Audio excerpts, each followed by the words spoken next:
Take two. It's the weekend and welcome to Grumpy Old Reds. And God, was I grumpy with this system sometimes. Hope you guys are doing well and welcome. And you probably just saw we have two special guests waiting for you. Let's get into this.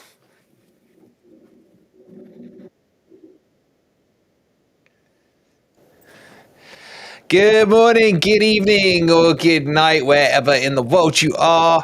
Whatever time of day you're watching this, hope you're having a fantastic day and welcome. And as you can see, His Royal Highness underneath me here is MIA. Guys, get on his Twitter, start messaging and start asking him how backlogged is he on his payments to his makeup lady, because we can't find him. Hope you guys are well. We got the usual, we got Dino, we got Ez, as always, there on time, and we have two legends. As we just love Uti. We can't not have Uti in a Man U game. We need to really test his loyalties tonight. Wow, and man. The legend that is Scott. Is it Scott or Scotty? What do we call you, Scott? Which do you prefer? Whatever you fancy, gents. Whatever you fancy. Scotty Too Honey. That's who we got right here. Scotty Too Honey. Guys, if you are not subscribed to both their channels, and if you haven't hit the like button yet, God help you. Make sure you go. It's in the description. Let's take stock on the numbers. Uti and there we go. Hey, man, you're right.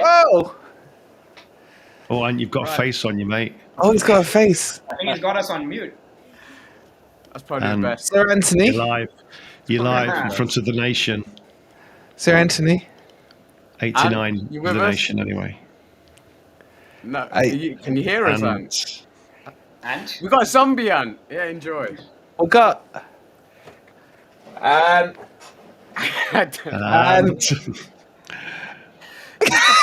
everybody spam Ant in the chat, please, just to wake him up. Bots, you know? Hey, can we get some Ant emojis in the chat? I don't think he knows he's there. Anyway, more importantly than Saran, right? We've got Scotty Too Hotty and Uti in the house. I don't know what he's. I can't concentrate with his face like that, man. Human. Dude, he legit looks like a No, this is his happy face. This is his happy face. No, I think he's writing an email. This is cum face. I'm gonna ring him. Someone WhatsApp him. I don't think Anyway, he knows he's online, honestly. I need to go and grab my ringing. oh god. We got Wolves. We got the legend Wolves F1 in the chat. FFTV, great panel chat. I vote Forest win against Man U. I believe in you, trickies, bro. Don't let your fellow Wolves boys hear you saying that, yeah. But as I was saying before, he interrupted me. He spoke. Yeah, I know I am. I'm having a bit of an issue with something. I'll join as soon as I can, mate. He's already. Yeah. I'll explain later. I get him off before he says something he shouldn't say. And we can hear. And you're on live. The nation is looking at you. Anyway, for the third time of trying, in the description, go subscribe to Uti. Go subscribe to Scotty. Make sure. Thank God he's gone. All right. Make sure you subscribe right now. Boys, I want to count from both of you, yeah? And we're going to check at the end of the show. We're going to see how many of these so-called loyal Forest fans have done it. They've started on Ant already. Silent Ant rant. Anyway, guys, boys, it's good to have you. Ez, what's up? I'm going to break my fast. I'll be back, guys. All right, this is so well organized, right? Okay, so this is our preview stream for the United game, and it couldn't have started any better. I want to come to the closet fan himself first. Scotty. That's my welcome in. Scott, just start by telling everyone who may or may not know you about yourself. You know, are you really a Forest fan? Maybe you're a Derby fan. Maybe you're like him, you're a United fan. Yeah, and pretending to be a Forest fan. Let the guys in the chat know who you are, and let's make sure they already know you. I mean, Sai said he likes your channel. He doesn't say he loves your channel. He likes your channel. But yeah, Scott, tell him about yourself. Tell him who you are, and let's get cracking with the show. Secret Agent Scott in disguise tonight. No, I'm a lifelong Forest fan. Grew up in Nottinghamshire. Was a mascot. One of my earliest memories, actually, of going to any sort of football game was being a mascot for the 2004 game at home to Wolves. I remember Paul Ince captaining. It was on Sky Sports as well that night, and we beat them 1-0. Andy Reid was captain, and then since then I've been a Forest fan my entire life. And yeah, I've not long ago started a YouTube channel, started this year, and I've just been putting out a load of content.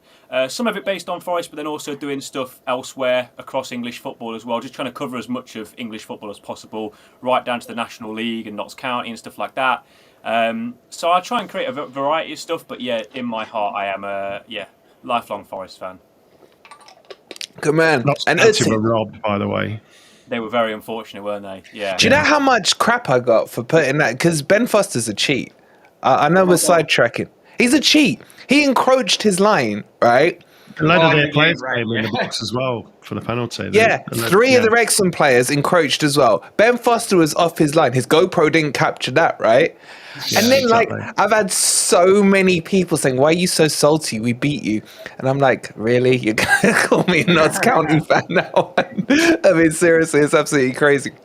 Uti, it's been a while. Oh, we 441 from Wolves F1. Thank you so much, buddy. Thank you, buddy. God, look at that scoreline he's gone for. £4.41 Wolves F5. Forest Manu 3-1 Wolves Bees 3-0 Grin. It's saying Forest to win 3-1 and Wolves to beat Brentford 3-0. I'm happy with your first prediction, not so much your second one. Not so much, but thank you so much for the €5. Really do appreciate it. Uti, we missed you, man. It's been a while. How have you been? What you've been up to? Tell the guys in the chat, how's it going? Yeah, so it's all good. Ever since the transfer market, I've just been making pretty much videos about the most random shit, whatever is happening on any given day. I'll just try and discuss it, not necessarily focused on any particular club, but just football in general. But unlike Scott, I'm not just focusing on English football. It can be Serie A, La Liga, whatever is happening. And they're going to ask for it in the chat. So let's just get it over with. Get the intro done, man. What? Hey, what's going on, guys? You know what? I've actually the world famous intro. I've actually stopped doing that. I was getting a lot of stick for it. People are like, yo, I turned off after like 3 seconds. I was like, all right, mate, I'll change it up then. Whoa, they like that at you, man. Bloody hell. I was going to say, sorry, I noticed on your last few videos you changed your intro. So is that why? Because I actually love it. That's you, mate.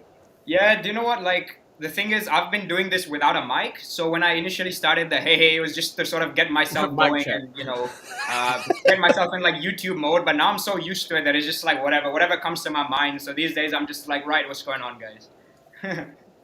That's not you, man. That's not you. That's like half the video. The reason we watch it is for that intro, man. Oh, fuck, actually. I'd have to bring it back then. It's for Forest fans. Yeah, guys in the chat, yes or no? Do you want Uti to bring back the intro? Yes or no? Appreciate it. Just let us know. Let us know. Can we start with one of the topics that you've done a video on, Uti, recently about Ross, our mate Ross Wilson? Yeah. You were it's the first time I've seen you be very straight up about a yes/no. Like, you've always been quite a case of when it's come to Forest of, let's see how it goes. Yes, they bought 300 million players and whatever. Let's see how it goes. But with Ross, you were quite firm on it, man. It was quite arousing. But go on, give us a little background on that, because a lot of the Forest fans don't know much about him. Yeah. Nor do us lot on the panel, even though we'll pretend we do. But what's your take on him?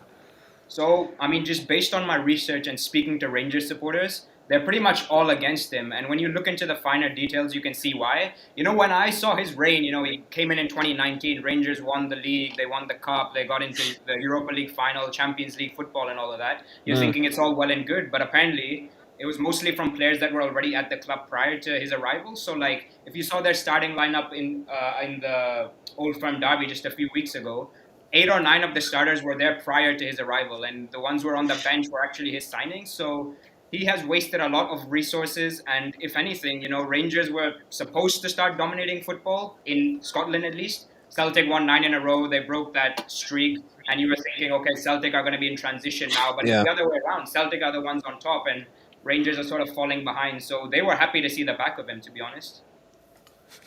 We got AJ Smith, who's always in here, just telling us thank you for taking him on. Scotty, what's your take on this one? Do you feel are we overplaying it? Because at the end of the day, all we really care about is the results on the pitch. Or do you think? Because Uti's right, man. The Rangers fans are celebrating it like I've never seen anything like it on Twitter. What's your take on it, Sky? Yeah, it's a bit of an interesting one. I think one thing that's worth saying is at the moment there's an overall frustration amongst Forest fans, isn't there, with regards to sort of how the performances have been, the results. So something like this, it's almost just sort of like an extra.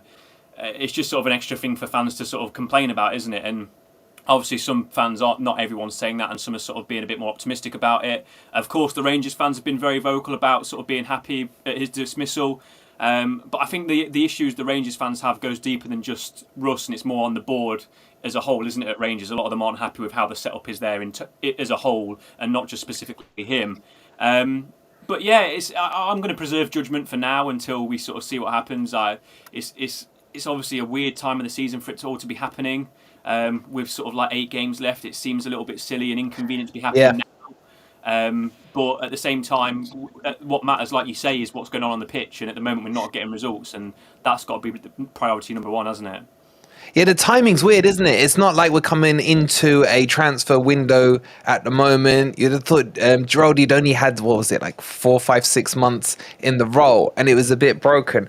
Dino, I'm going to hand over to you because I'm just going to go grab my food, and I'll be right back. Guys, we got pizza. It's Friday night pizza incoming. So I'll be right back. We're going to leave you with the egg to just take over for a few minutes. I'll be right back. Hi, everyone. For me, I don't know. I've heard this thing about Gerrard because he's worked with Gerrard before, hasn't he? Yeah. And Gerrard's obviously out of work, and there's the rumour mill running around now that Gerrard may be coming to Forest. I don't know what you guys have heard, but that's maybe why he's brought this Ross guy in. Thoughts? You know what? In terms of Ross himself, like he said, it's too early to pass any judgment. We can only judge him on what he's going to do at Forest, but at Rangers, it simply wasn't good enough in terms of recruitment. Now, I've mentioned in my video as well that a sporting director, they've got a lot of other that they do, and that might have gone under the radar. You know, he really improved their training facilities up there with the best clubs in the world. The women's football team is top notch now, but again, Forest supporters aren't going to care about any of that. They just want to stay up, and ultimately, you know, regardless of the results this season, he's not really going to have impact on it, is he? I mean, the transfer window's closed. There's only a couple of months remaining. It's all down to Steve Cooper and the lads on the pitch. However you dress the titles up, whether it's sporting director or director of football or CEO, you know, how much impact, Scott, do you think that role has on actually bringing the players in? Actually deciding who the players are, and how much of a role do you think the manager has? Because this drives me a little bit crazy. If you've got a manager at a football club, I know I'm old school, I know that, I know I go back a long way, but you know, I think bringing players in that the manager doesn't fancy or doesn't fit into their game plan is probably not the best thing going forward. What do you think Ross will bring to the party, and what do you think of that role in general, Scott? Yeah, it's a tough one to sort of begin with the sort of latter part of that question and what his role is going to be and stuff, and what that it varies from club to club, doesn't it? And the involvement and the level of impact that the sporting director, whatever the title is, has. You see it at places like Chelsea and Todd Bowley and sort of that sort of things. They seem to be like very hands-on and to the point of like picking the team, and there's rumours about all that sort of stuff. And then it can be the complete opposite end of the spectrum, where they're just there to do their job and work in recruitment and bringing in the best possible talent and not really having too much to say on sort of like what's happening on the pitch. It's really hard to tell because we know so little, don't we? And again, I think this is where part of the frustrations come from with Forest, is because we know so little about what's going on behind the scenes at the moment, and there's clearly issues with recruitment. There's issues with potentially the medical staff and the amount of injuries we've got at the moment. So I just feel like there's so little clarity being provided by the club as to like what is going on internally behind the scenes with these roles and who's doing what and what their impacts are. Obviously, there's the whole cloud of smoke around Gerrard now and his connection to Russ. And it's just all a really inconvenient time, because ultimately we've got 8 games left to save our season to stay in the Premier League, and the last Steve Cooper needs and the players need is all this noise going on. I'm going to come back to your comment about the medical staff, but I just want to bring this comment up from Simon. He signed Van Dijk. I mean, he did sign some players at Southampton. Yeah. I mean, what is he, 39? He seems to have had a long career for his age. Yeah. Ez, I don't know how much you know about this guy, but obviously Southampton have been a club that have been well known for bringing in good players, and they've always been a selling club for obvious reasons. But they brought in good players, which have then moved on to better things. Is he not? If he's that good, is he just failed at Rangers, or they're making him a scapegoat? What's your opinion on him? I don't want to go on too much about him. I do want to move on to the sort of Man United match, but I do want to finish off on this about Ross. I think there's probably a bit of truth in all of that, to be honest, of what he said. Maybe he's been made the scapegoat. A lot of the criticism was about him not bringing up youth players and not really focusing on that side of it. I saw a little bit of him, glimmer of hope in pre-match conference where Cooper said he's worked with him before, but then he kind of like backtracked on it, like it's made out that it was only in passing and it wasn't as in they've spent a lot of time together. It seems to be more planning for next season, doesn't it? Rather than, and it seems it's nice to be proactive because we haven't been. And I think a lot of issues down to what we're suffering this season is down to not being. It's not their fault. Let's put it that way. We didn't have much time to prepare for the Premier League. From where we were, there was no guarantee we were going up, and then boom, next second you got 2 weeks to prepare and get yourself Premier League ready. So it was harsh from that point of view. I think he has been made a scapegoat a little bit from the Rangers fans, but it's a bit worrying from what they're saying. But he's been given a clean slate here, and it's just my concern is more what happened with Giraldi. Why did that relationship end so quickly? And is it something to do? Is that more to do with Cooper, or is that a Marinakis decision? Well, I know it was close to Cooper, wasn't it? Do you want to come in on that? Yeah, go. Yeah, sorry, I was just saying as an outsider looking in, what I think that is Marinakis almost sending a message to Cooper, like, mate, you're on thin fucking ice here. Better get the results going soon, otherwise you'll be on your way as well. Because he is clearly, I think he would have sacked Cooper if it weren't for Nottingham Forest supporters having his back. The way you guys have stuck by him. And he's sort of taken it out on this Italian bloke. And I don't think it was right to sack him. It's far, far too early to judge. Like I mentioned, most players, we don't judge them till their second season in the league. And this lot have only been around for 3 or 4 months. That too in a side which are like fighting relegation is just doesn't add up to me. So what do you think? You think scapegoat basically is Michael's saying that? He's saying like Steve Cooper being used as a scapegoat.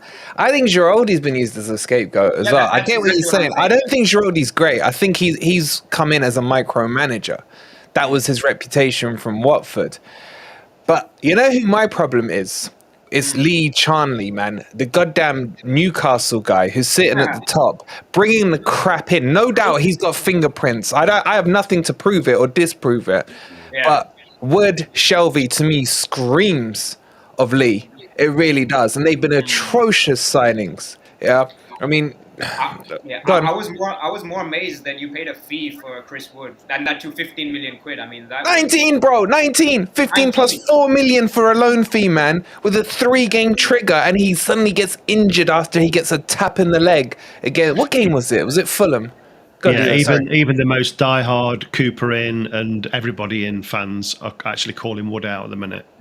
And you know what, Dino, you mentioned earlier about the role of a sporting director. I think at a lot of the top clubs these days, they're probably the most important person from the footballing perspective because there's such a huge managerial turnover that, every single coach that comes in has their own philosophy. So they want to have this guy in charge who sees through the vision of the club and then he hires the coaches which he reckons fits into that sort of mold. I totally agree with that. But Scott, for you, this is a question for you because I've obviously never asked you this before.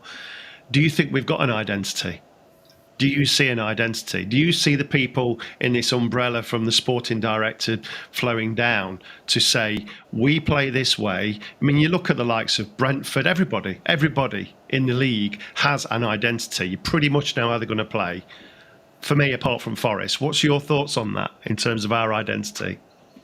Yeah, why it's non-existent. I think that's the big issue, isn't it? And it goes back to sort of what we were referring to a minute ago and the lack of clarity that we're getting from the club in terms of sort of like what's going on behind the scenes and how little we're letting on. No, I don't think we do. I don't think we do have an identity at the moment on the pitch or off the pitch as a club, as an organisation, and it's sad to see, and it's crazy how much it's changed from the sort of unity that we had when we came up to this division, and what Cooper brought last season, and going all the way to Wembley and then getting promotion. They really did seem like there was an identity there, and that's just sort of dissipated, hasn't it, this season? And obviously now, when results are bad and performances are bad, it's so much easier. It all sort of, when it rains, it pours, it piles on. So it just seems like at the moment, every other week there's an issue. And yeah, there's. Yeah, just sorry, well, you're eating anyway, so it don't matter. Even this late on in the season, and I'm not knocking him for it because we needed to do something away, but playing that 5 in midfield was a brand new identity almost, wasn't it? It was totally new. That's the sort of thing most teams will be doing in pre-season. And, I understand that a lot of people have been established, even the likes of people that have bounced back up like Fulham already have an established side and they're adding 2 or 3, 4 players, whereas Forest are just literally just wiping the slate clean and starting again. But for me, the quicker we get that identity, the better. Ez, your thoughts on identity and just general where we go from here? Because we've not got many games to the left of the season. Has Marinakis given up? And because he's brought Ross in, does he now think that we've just got to build for next season again and come up? No, I don't think it quite equates to that. But he's going to be fed up with the whole situation because he's done everything he can to keep Forest in the situation that we're in. I feel I made my points quite clear last week on where I think Cooper should be, and I don't think he should be here. I think there should be a change should be made. Have you changed your mind now? No, I haven't changed my mind. I thought about it over a week, and I thought, it was a little bit of obviously a knee-jerk reaction at the time. I gave you my post-match reaction after the game, but sitting on it, sleeping on it, I don't feel any different because I don't see the change. I don't see that we're doing enough, and this is what really annoys me. And I said this, but so many Forest fans seem to think that, one, that we're going down, and two, that if we go down, Cooper's going to be there to bring us back up. Neither of those two things are guaranteed, and it just seems to be the case with some of these people. Oh, okay, if we go down, we go down with Cooper, and he'll bring us back up. I don't think he'll be here next season, one way or another. Whether we go down or whether we stay up, I don't think he'll be here next season. And we don't owe our loyalty to Steve Cooper. That's my main point. Our loyalty is to our club. And if we're going to be loyal to anybody, any one person at the club, it should be to Marinakis because he's put his money where his mouth is. He's the one who brought Cooper in the first place. Yeah, it seems like the fear is if he sacks Cooper, the fans are going to turn on him. They have no right to be turning on him. He's the last person they should be turning on. They should be having a serious look at themselves. So I haven't changed my opinion from that point of view because I don't think he's going to do enough to keep us up. And whether all these changes are preparing for what may happen in the summer and preparing for the worst in a way, I hope not. I hope Marinakis still has the fight in him to think that we can do it. I just don't think we've got the right man at the helm to do it. I said last week, players in a way, I felt like they stopped playing for him. Doesn't mean he's lost the dressing room. It just means certain players have stopped playing for him. Dina, I want to ask you the same question about have you changed your thoughts? Just quickly before I do, just a quick reminder that these two legends, Scotty and Uti, their links are in the description. I've just had a look at the like count. There's nearly 200 of you in here, and we've got 44 likes, guys. Come on, man. I know it's Friday. I know we're tired, yeah? We're about to get into the meat of the stream as well. We're going to move into Man U shortly. Please hit that like button if you haven't already. And we are hunting Ant down. Don't worry. He is somewhere. He is somewhere. But Dina, you wanted to jump in. I don't know if you wanted to jump in on something Ez said or something you want. Jump away. Well, I want to put my point in, but really I want to ask the same thing about from Uti and Scott because we talk all week, the four of us, me, as you and Ant, so we kind of know each other's views and we kind of know a lot of our chat's views either way. So we kind of got that feel, but I don't know these guys. But for me, after I did that video last week, I don't like Cooper for football. I'm sorry, I don't. I don't like to see us have 30 30% possession, and I don't like us relying on Jono for the counter attack. And that's just a personal opinion. So whether people badge that as I'm anti-Cooper, they can think what they want. I don't like the style of football that my club are playing. I think the right person to ask this. So for me, that's got to change. Now, whether that's an instruction from all these layers down that we play this way, if it is, it's desperate for me because I hate seeing that. I hate seeing teams dominate the ball. I'm sorry, I do. That's fair enough. You know who I want to ask? Because Uti, you did a video on this last week about, wait, I'm getting an echo now. Try that. Yeah. Hello? Echo? I think it's good now. Yeah. Definite echo. Yeah, I was muted. I've got like... No, I've got... Your gain's gone through the roof, I think. Maybe. Mine. Yeah, just go on mute, do you know a sec? Wait, it's gone anyway. Yeah. Is that gain all right now? Is that better? Yeah, well, firstly, just a massive thank you to Andy for gifting a membership. And the lucky person who's got that is Mama Flossie. So, Mama Flossie, make sure you thank the legend that is Andy for gifting that subscription. Way too kind of him.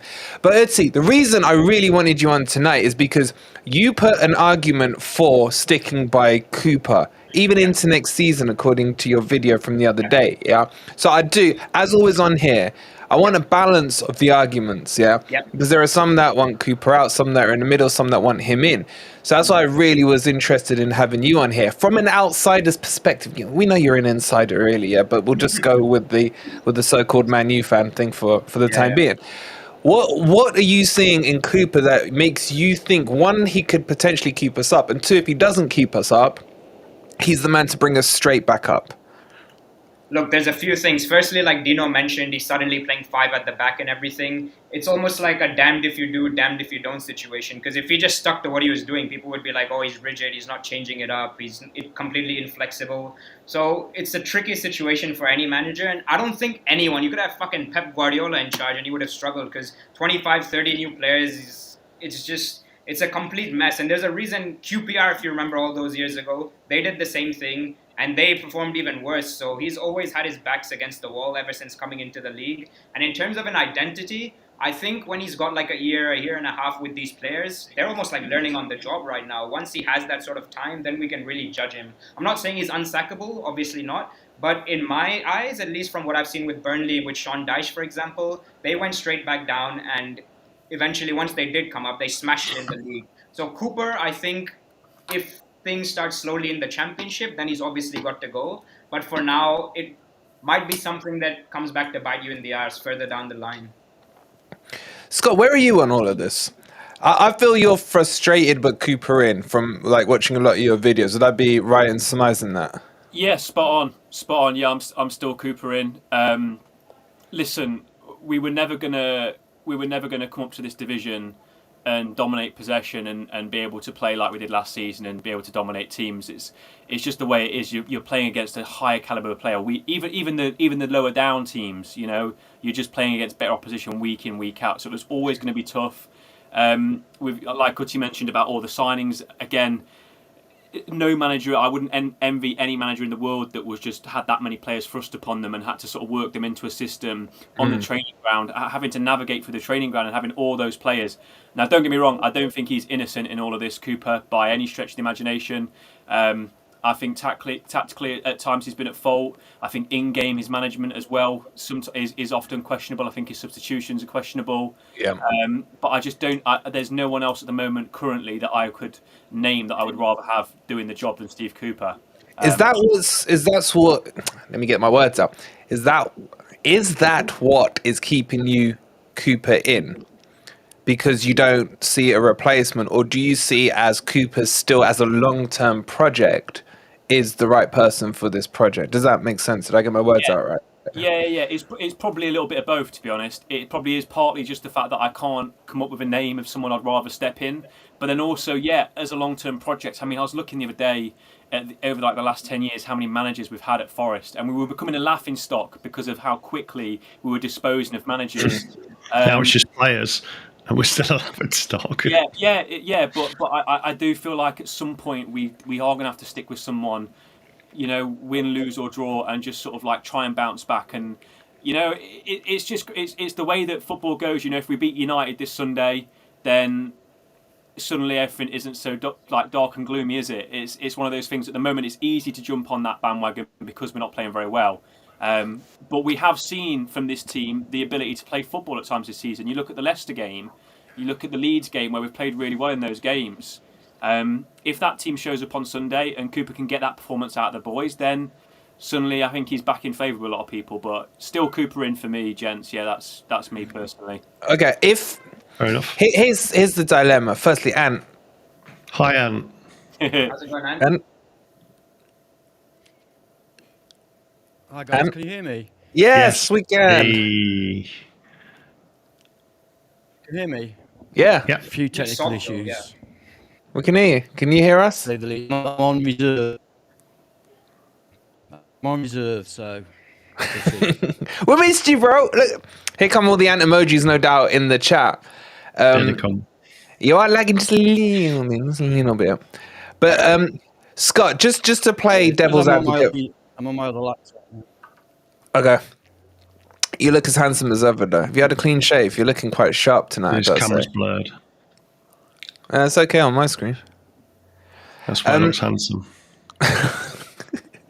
Scott, just very quickly, if the unthinkable were to happen and we lose to Man U on Sunday, do you think the pressure ramps up, or is it going to be at the stage, I'm still sticking to the Cooper point here, that it's too late now? Because after the Man U, what we got left? 7 games, Liverpool away after that. Do you think the pressure will build up, or has the boat sailed on it?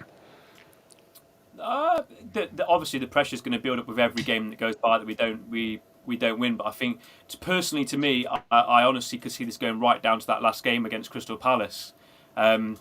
If you go through the teams that are down there now, Southampton, they look like they're gone. They're probably the one team. I think they've got 23 points. Is it? They kind of look like the one team that are gone. I've been saying all along, I think Bournemouth are a really good team. I think Bournemouth are going to stay up this year. I think, especially recently, their performances have been really underrated. They're in the top 5, aren't they, for recent form? They're really good, and Philip Billing is a player. Obviously, the game at the City Ground this season, he turned that game on its head when he scored that screamer, didn't he? We were 2-0 up. He scored that screamer. They went on 1-3-2. But then you look elsewhere. Leicester have got City away this weekend, and they aren't going to win at City, obviously.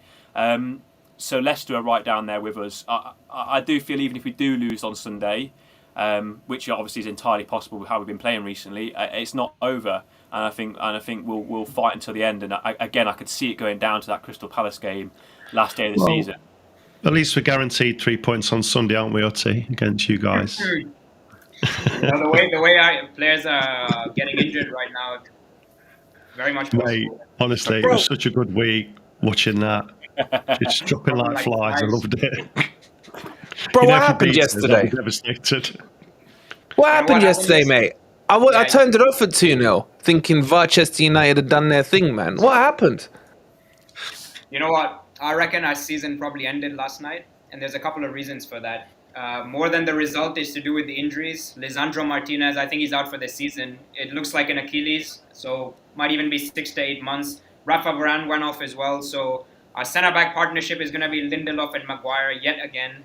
Luke Shaw's already injured. Malacia's looking out of form. And we've got a lot of games. We have like 16 to 17 games remaining in this season. I mean, it's ridiculous. We're playing every 3 days. We've got a paper-thin squad. We are in a lot of trouble. Are you actually worried about this? Go on, Dino. Sorry, go on. I say, I honestly think I didn't have us down for a win against United, but if we lose on Sunday, I actually do think we're going to be relegated because you've got so many injuries. Rashford's out. I mean, Casemiro could have done with another game. Yeah, exactly. Can't FA come back in and give him like another 2 games or something, or a game? Don't even get me started. Your 2 centre backs. Yeah. You've had a game midweek. You've got Sevilla next Wednesday, haven't you, as well? Trashford's out. And the lads available, a lot of them have only just got back from injury, like Eriksen, Martial. They don't really have minutes in their legs, so it's a tricky I tell you what, I'd love it if we beat you on Sunday. Love it. Famous last words. Yeah. No, but listen, you know what? As a United supporter, like without trying to sound arrogant or whatever, this game is almost an afterthought simply because the 2 games after this, one is going to be the. Oh, thank you for coming on, Uti. We appreciate you being here. Now, go away. Hear me out. The game after this, Sevilla second leg, I want to win the Europa League. And then after that, Brighton in the FA Cup semi-final at Wembley, I want to win that cup. I mean, you know, there's always this debate about whether you want top 4 or trophies. For me, it's trophies any day. Like, that's what you remember. I'm not going to remember qualifying for the Champions League. Arsenal fans do. Obviously, we want to win every single game, but given the injuries that we're facing right now, I wouldn't mind a bit of rotation for this one. So what do you think the priority is? If you had to order him now in priority for Man U, what is the priority? Is it the FA Cup? Is it Europa? Or is it top 4? What would be the 1, 2, 3? Because, you know, Man U fans were telling me they were in a title race. Are you still in a title race? I never believed that. Oh, suddenly none of the Man U fans believed that, yeah? I never did. I mean... Of course you never. I'm sure there's a couple of videos saying we're in a title race. Yeah, so listen, I mean... To be realistic, in modern day football, the Premier League will always take precedence. Top 4 is the be all and end all. Cups are just a bonus. But for me as a supporter, I want to win trophies. So Ten Hag will focus on the league, no doubt about it. But ideally, I'd want to go for the cups. Do you expect, just looking ahead to the game now, do you expect Martial to start or that absolute crapper you've got on loan from Burnley? Who's more likely? Because, again, saying what you said, I get what you're saying. Yeah. Huh? So what I reckon is going to happen is Martial's going to start. He's going to play 60 minutes, but then he's going to sub him off because he can't afford the guy to get injured. He said it in a press conference. I can't play Martial for 90 minutes because Rashford's out, Garnacho's out. If he's gone too, then we are done for. So he'll play 60 minutes. Then Weghorst will come on and do what he does, which is generally shit all. And can you hear us, then? Yes, mate. Can you hear me? Fantastic. I missed you, mate. How are you? Frazzled. Ask another one. Ask another one, yeah. And Yeah, ask another one. I want to start talking to the Man U game now, right? You've heard what Uti's had to say. You were there when Nick was talking in the Predictor League as well, giving it the big I am. Do you feel Man U are going to be complacent this game because they've got one eye on Sevilla? Or do you think we're getting slapped? I don't think it's a case of being complacent. I think it's a case of they're pretty shit away from home. So I don't think they've got a choice. But yeah, they're awful away from home. With the amount of injuries they've got, I don't know. That could give them a spark, I suppose, if they bring new players in. I'm pissed off Casemiro's back. I'd rather he be out, obviously. Yeah, but MGW will have him in his pocket like he did. Well, I was thinking more Danilo actually, or Jack Colback. That's a good shout. I mean, let's be honest. They're there for the taking. Our home form is good. We're good at home. There'll be a great atmosphere. They are there for the taking. I feel slightly more confident than I felt before this, raft of injuries that they've got. Obviously, that's got to help us. If I'm honest, if you take away the name Manchester United, there's nothing actually to be that afraid of compared with some of the teams we've played this season. So there's nothing to say that we can't actually get the result. However, the thing that worries me is our injuries. Because I had a dream back four, I mentioned it a couple of weeks ago, my dream back four, and I was so pleased. I thought this is going to keep us safe. Of Aurier, Felipe, Niakate and Logi. And out of those, it's possible that 3 of them won't be there. And that is a problem for us, because we're not the most secure team in the world in any case. But with Felipe and Niakate there, with the 2 fullbacks as I mentioned, we will be becoming much more solid, or looking much more solid. So that worries me. That's the big worry.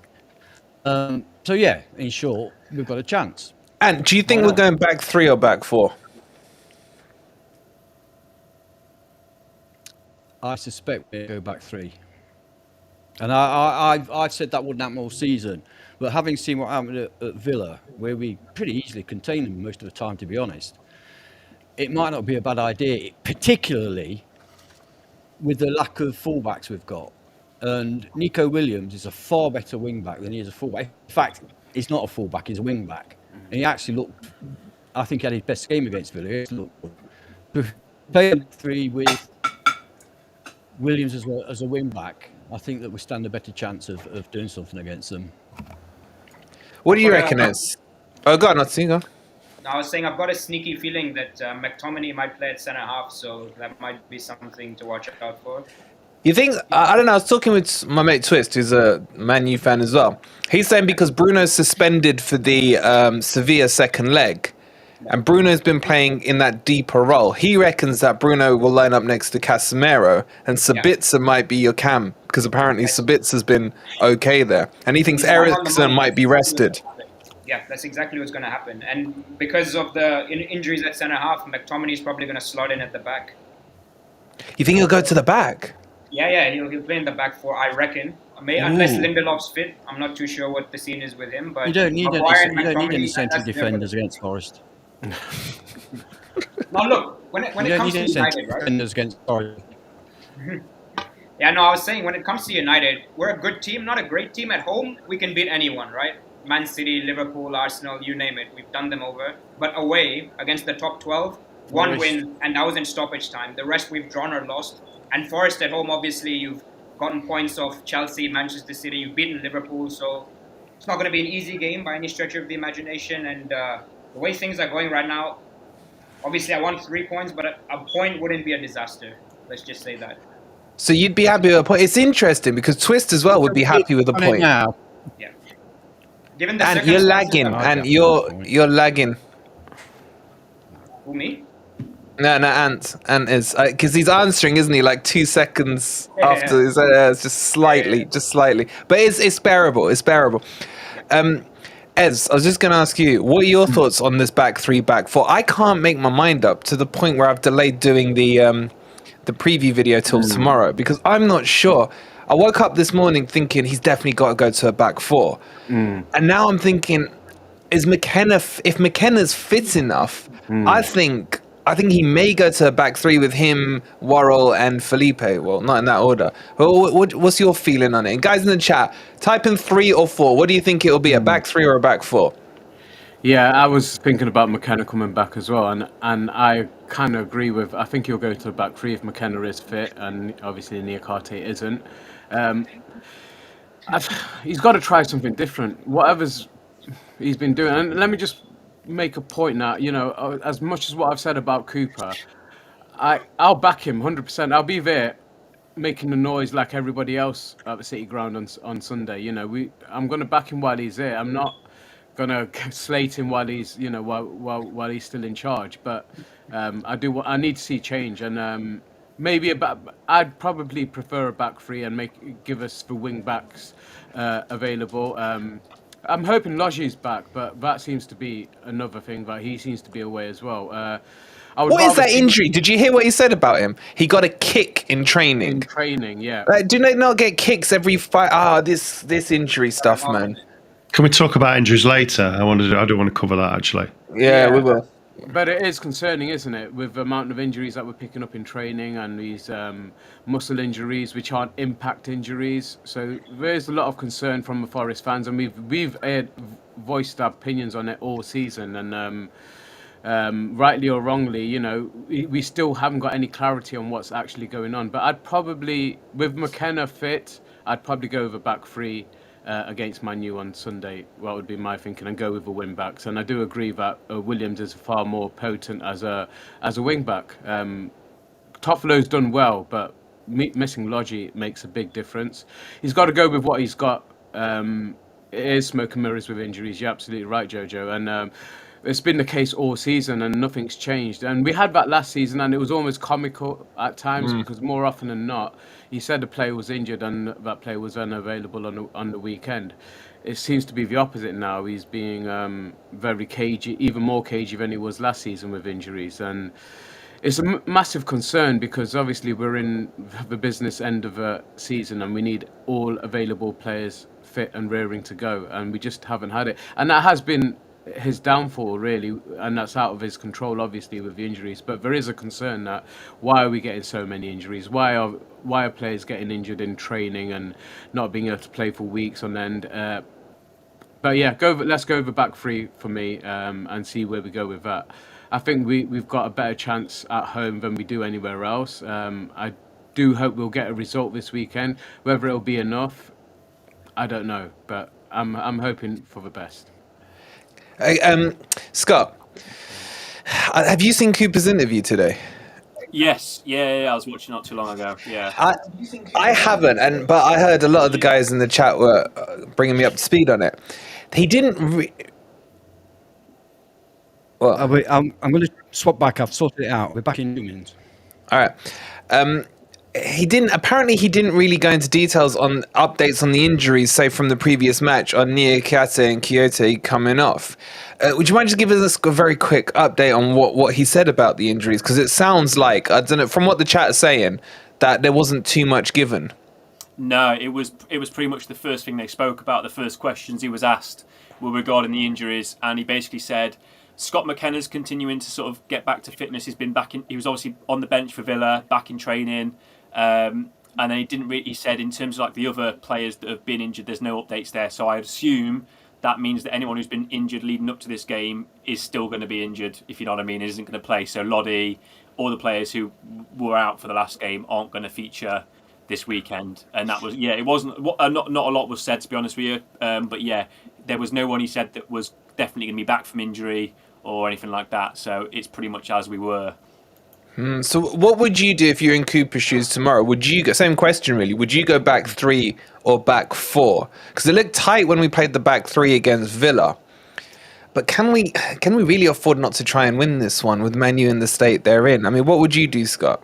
Yeah, that's the thing, isn't it? Is if United are going to be there for the taking, like we're led to believe they are. And I think, we were saying before how it's just something about, there's just an optimism in the air about this game where we do feel like we can go and get something against United.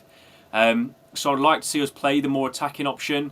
Not having Niakate is a huge blow because I thought him and Felipe were really starting to build something. And as the two at centre back, I thought was really good.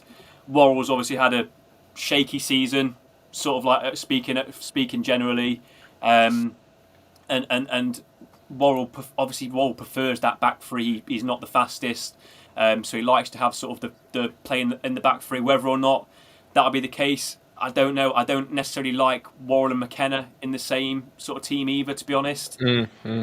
So I really don't know. In my head, something tells me he's going to go for that back three, and it'll be Worrell, Felipe, and McKenna, and then it'll be Toffolo and Nico, sort of as the wing backs. But I'm gonna. Oh, sorry, go on. No, I know. I was just going to say, I honestly can't call it. I don't know. Guys in the chat, I'm gonna put this as a poll: back 3 or back 4. What would you do? What would you do in there? Dino, full house. Get your thoughts on this back 3, back 4. Is it too negative to go back 3? Look, back 3 doesn't necessarily mean you're playing defensive football. There are teams who can turn a back 3 into quite an attacking formation, but the way Cooper does it, his default is negative. Let's be honest. Yeah, it is negative defensive football first.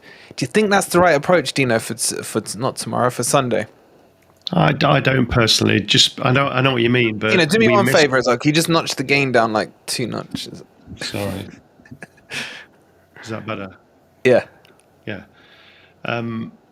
I personally would still go 4-2-3-1 or 4-3-3, to be honest. And the reason for that is I love to see Nico. He played a lot better as a wing back, bombing down that right. Toffolo didn't really do the same. He couldn't get forward enough on the left-hand side. So we're quite right-heavy again. But I think Jono looks a bit lost in the middle compared to on the right. I agree. So I prefer to see Jono on the right, which means that we can't really play that Nico there. So that's the only reason. And Jono's been really our only goal and assist threat this season. I haven't a clue what he's going to play, mate, because you can pretty much predict every single manager's between 1 or 2 players what they're going to do. Wow. And it's normally, the thing is with other teams, it's normally, right, this player's out, this player is a direct replacement for that player. Whereas we haven't done that yet because we've just not had a settled side for various reasons, not just Cooper, for various reasons. We've not had a settled side. So it's a change in personnel, it's a change in tactic, it's a change in role. And those 3 things are really where I'm coming from with the identity. It's killing. We haven't got an identity for me.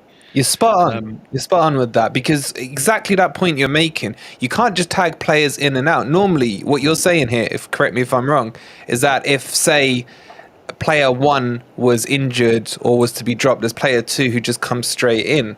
But this Nico Williams is a problem because he's better in a back 3, and you can't really drop him into a back 4 because he's been atrocious in a back 4. No, but a lot of that's down to the people we've signed. Whoever's fault it is, whoever signed them, we just have too many. Like the Wood example, target man.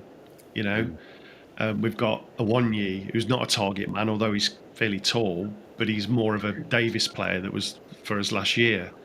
You know, it's just a bit odd how we've not got like a number 1 and a number 2 as direct replacements. CDM's been a problem all year. We're playing Freuler as CDM mostly. And you're going to laugh at me now, but our best actual CDM is Colback.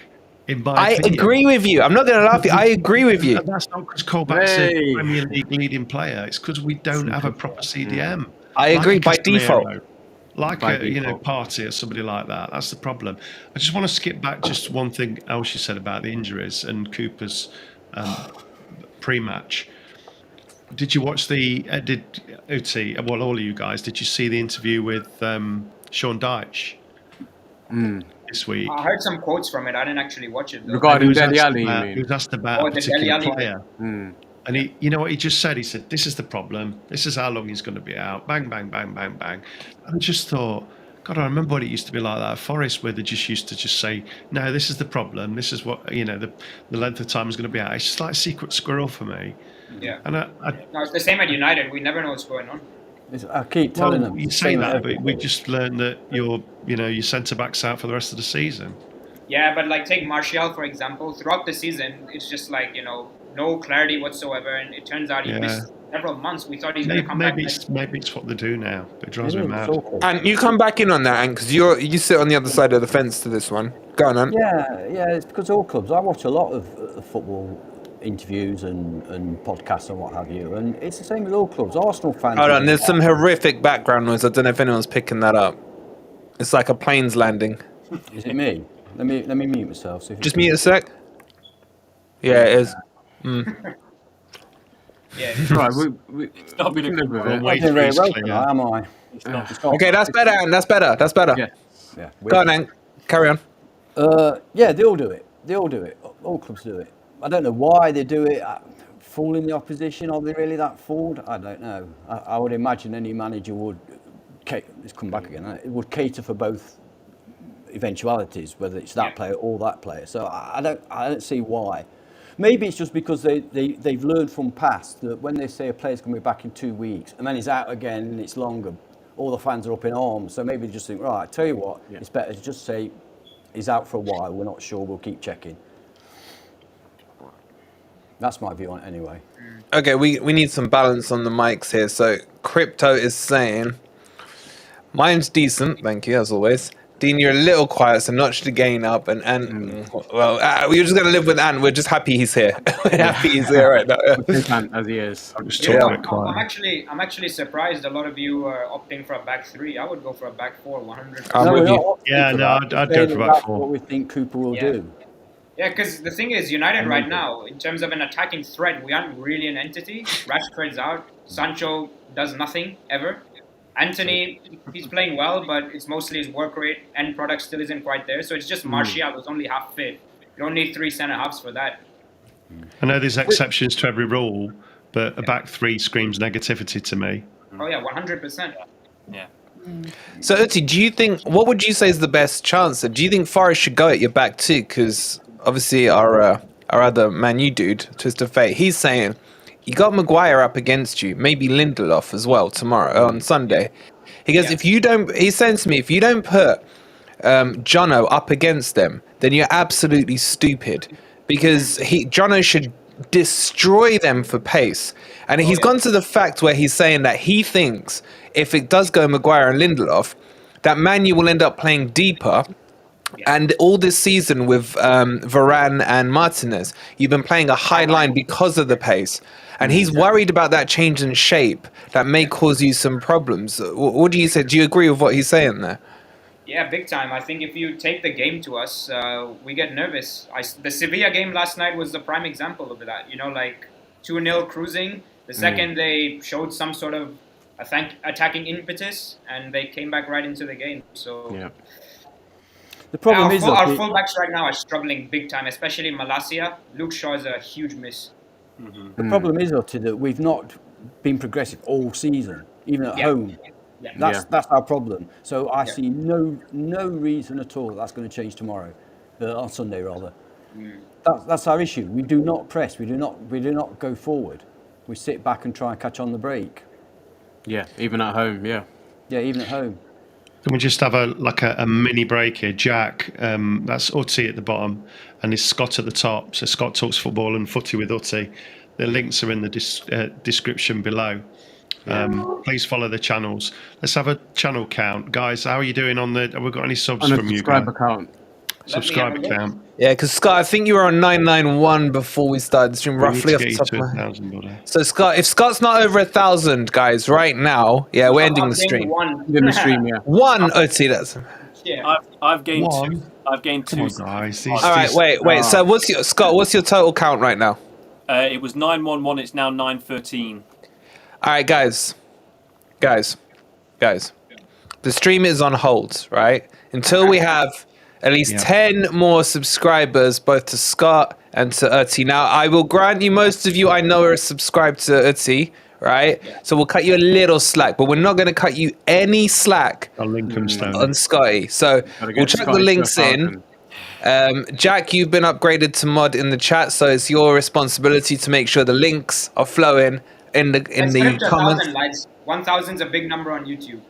Yes. Let's get Well, you there, please, guys. I can't help Uti because I'm already a subscriber, but I've just subscribed to you, Scott, so it should have gone up by another one. Thank you very much. I appreciate that, mate. Thank you very much. And not just that. Look, something we have to do here, and it's the responsibility of all Forest YouTubers, is support each other's content 100%. on YouTube, because it builds a profile for Forest. It makes Forest seem on YouTube the size of club they really are. Yeah, it's almost embarrassing the lack of representation we have on YouTube, and we're bigger clubs than 99% of the Premier League, in my opinion. Yeah. You know what? Like Leicester, their YouTube will have 30,000 subs. Bournemouth, 20,000 subs. You know, and we're Nottingham Forest. I know we've only just got into the big league again, so it's going to take a while. And it will. We're sure it'll happen. But we're way behind what I would call clubs of less stature than we are. Way behind. So I would know better than anyone in terms of Premier League fan bases, because I'm on all these Facebook groups for every single club trying to share my content and promote it. Yeah. Forest is just unbelievable. Like each group has like 10,000, 50,000 people within the group, and it's just crazy. That's better, guys. That's better. Yeah. Agreed. Yeah. Big up to Dor, big up to Rads, big up to Scott, big up to all the Forest YouTubers. Jolly. Let's just subscribe. Doesn't matter what your opinion is, your shirt is still red. That's exactly the bottom line, the common denominator. So, have those numbers gone up? Because it's on hold until those numbers go up. Yeah. Scotty's gone up a bit, 925, I think I saw. The channels, Dor and Rads. Mine's actually shot. Oh shit! I just got 10 more. There you go. Hey. My freaking Churchill-like speech did something. I love you guys in the chat. I told these guys before they came on, right, that we have the best chat on YouTube, and I mean it, and I genuinely mean it. There's not a time we come on here where you guys don't cheer us up if we've lost, make us laugh if we've won, all of that, yeah. And I just want to see the love that we get from you guys. So thank you so much, right? And even Mark's gone. The only reason Chappie has so many subscribers is for comedy value. Yeah, Lee Chappie as well. What a legend. He's a Leicester fan, but we love him as well. And yeah, Talk Forest TV, another legend as well. Go give him some love and support. Just keep it. It's free to do. It's free to do. That's what I'm saying. So you're addicted to watching FFTV. You're part of FFTV, man. All right, cool. So just keep subscribing if you haven't already. Let's get back into the chat because there's a lot of interesting things we need to cover off. Now, Ez, I want to jump to you and talk about our attack. And this is where it's going to get I don't know the answer yet to this one, so I'm turning to guys with more experience than. Well, why am I picking Ez? But anyway, we'll come to Ez. Ez, Compliment. Go on. number 9, yay or nay? And in specific, I'm talking Awoni. What would you do, and what do you think Cooper would do? And guys in the chat, Awoni, yes or no? Yes or no? Hold on. It's against YouTube T's and C's to blackmail people by stopping stream. They can subscribe to other people, says Darren. Shh, Darren. We've already had plenty of trouble with YouTube. Shh. It's all right. It's all right. And finally, JP says, Uti has a great channel for all things football, excellently researched and condensed into very digestible 5-minute videos. Exactly. And very humorous as well. Yeah. Funny, Exactly. yeah. Imagine our content done quicker, better, and funnier. That's Uti for you. And with an rant every day. I'm even You're more making me serious. blush. Yeah. And It's like an imagine rant every day. And imagine our content with less like name calling and more balanced views. That's Scott, right? So make sure you go and subscribe as well, right? I'm not sure if that's a good advert or not. Yeah, I mean, okay. Imagine a channel that's better than ours and is a Forest supporter. There you go. You guys are the best. Exactly. Love it there for Rad's channel as well. And Radzi did an excellent video yesterday. He was a little depressed. I felt for him. I wanted to almost give him a hug on the screen because he didn't sound too happy with what's going on. But I think we all feel like that. All right. Ez, number 9. Yes. Engine number 9. Yes or no tomorrow? Because if we go 4-3-3, where's he going to put the 9? Yeah. Do we go 4-3-1-2? Do we go 3? Let's forget all the formations for a minute and let's focus on number 9. Straight up, would you go a number 9 or what or not? And obviously, we're talking about Awoni when we come to this debate. You guys in the 100%. chat, I'm not letting you off the hook. Go on.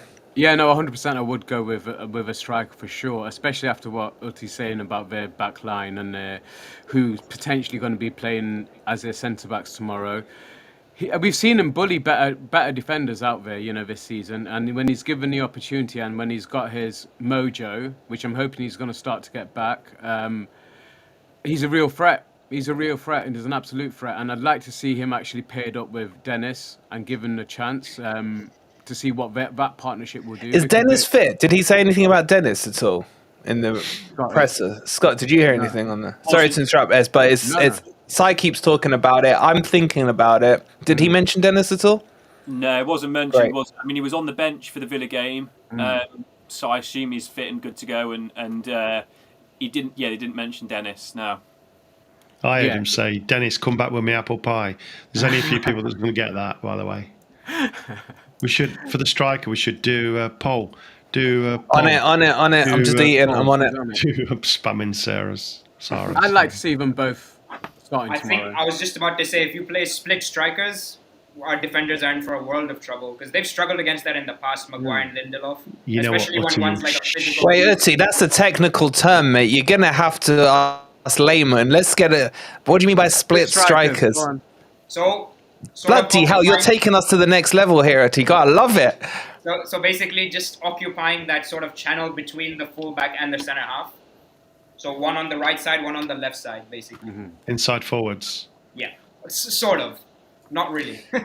Chat, if that's not worth a subscription to Uti, I don't know what is. That's just beautiful football terminology. You know, Uti, when we I don't wanna play be three like those strikers hipsters, on calling a Sunday, defensive midfielder, Regista and whatnot. No, none of that, mate. None of that. Uti, you're going to be surprised when we play 3 direct strikers on Sunday, honestly. You'll be surprised. We don't have 3 direct strikers. What are you talking about?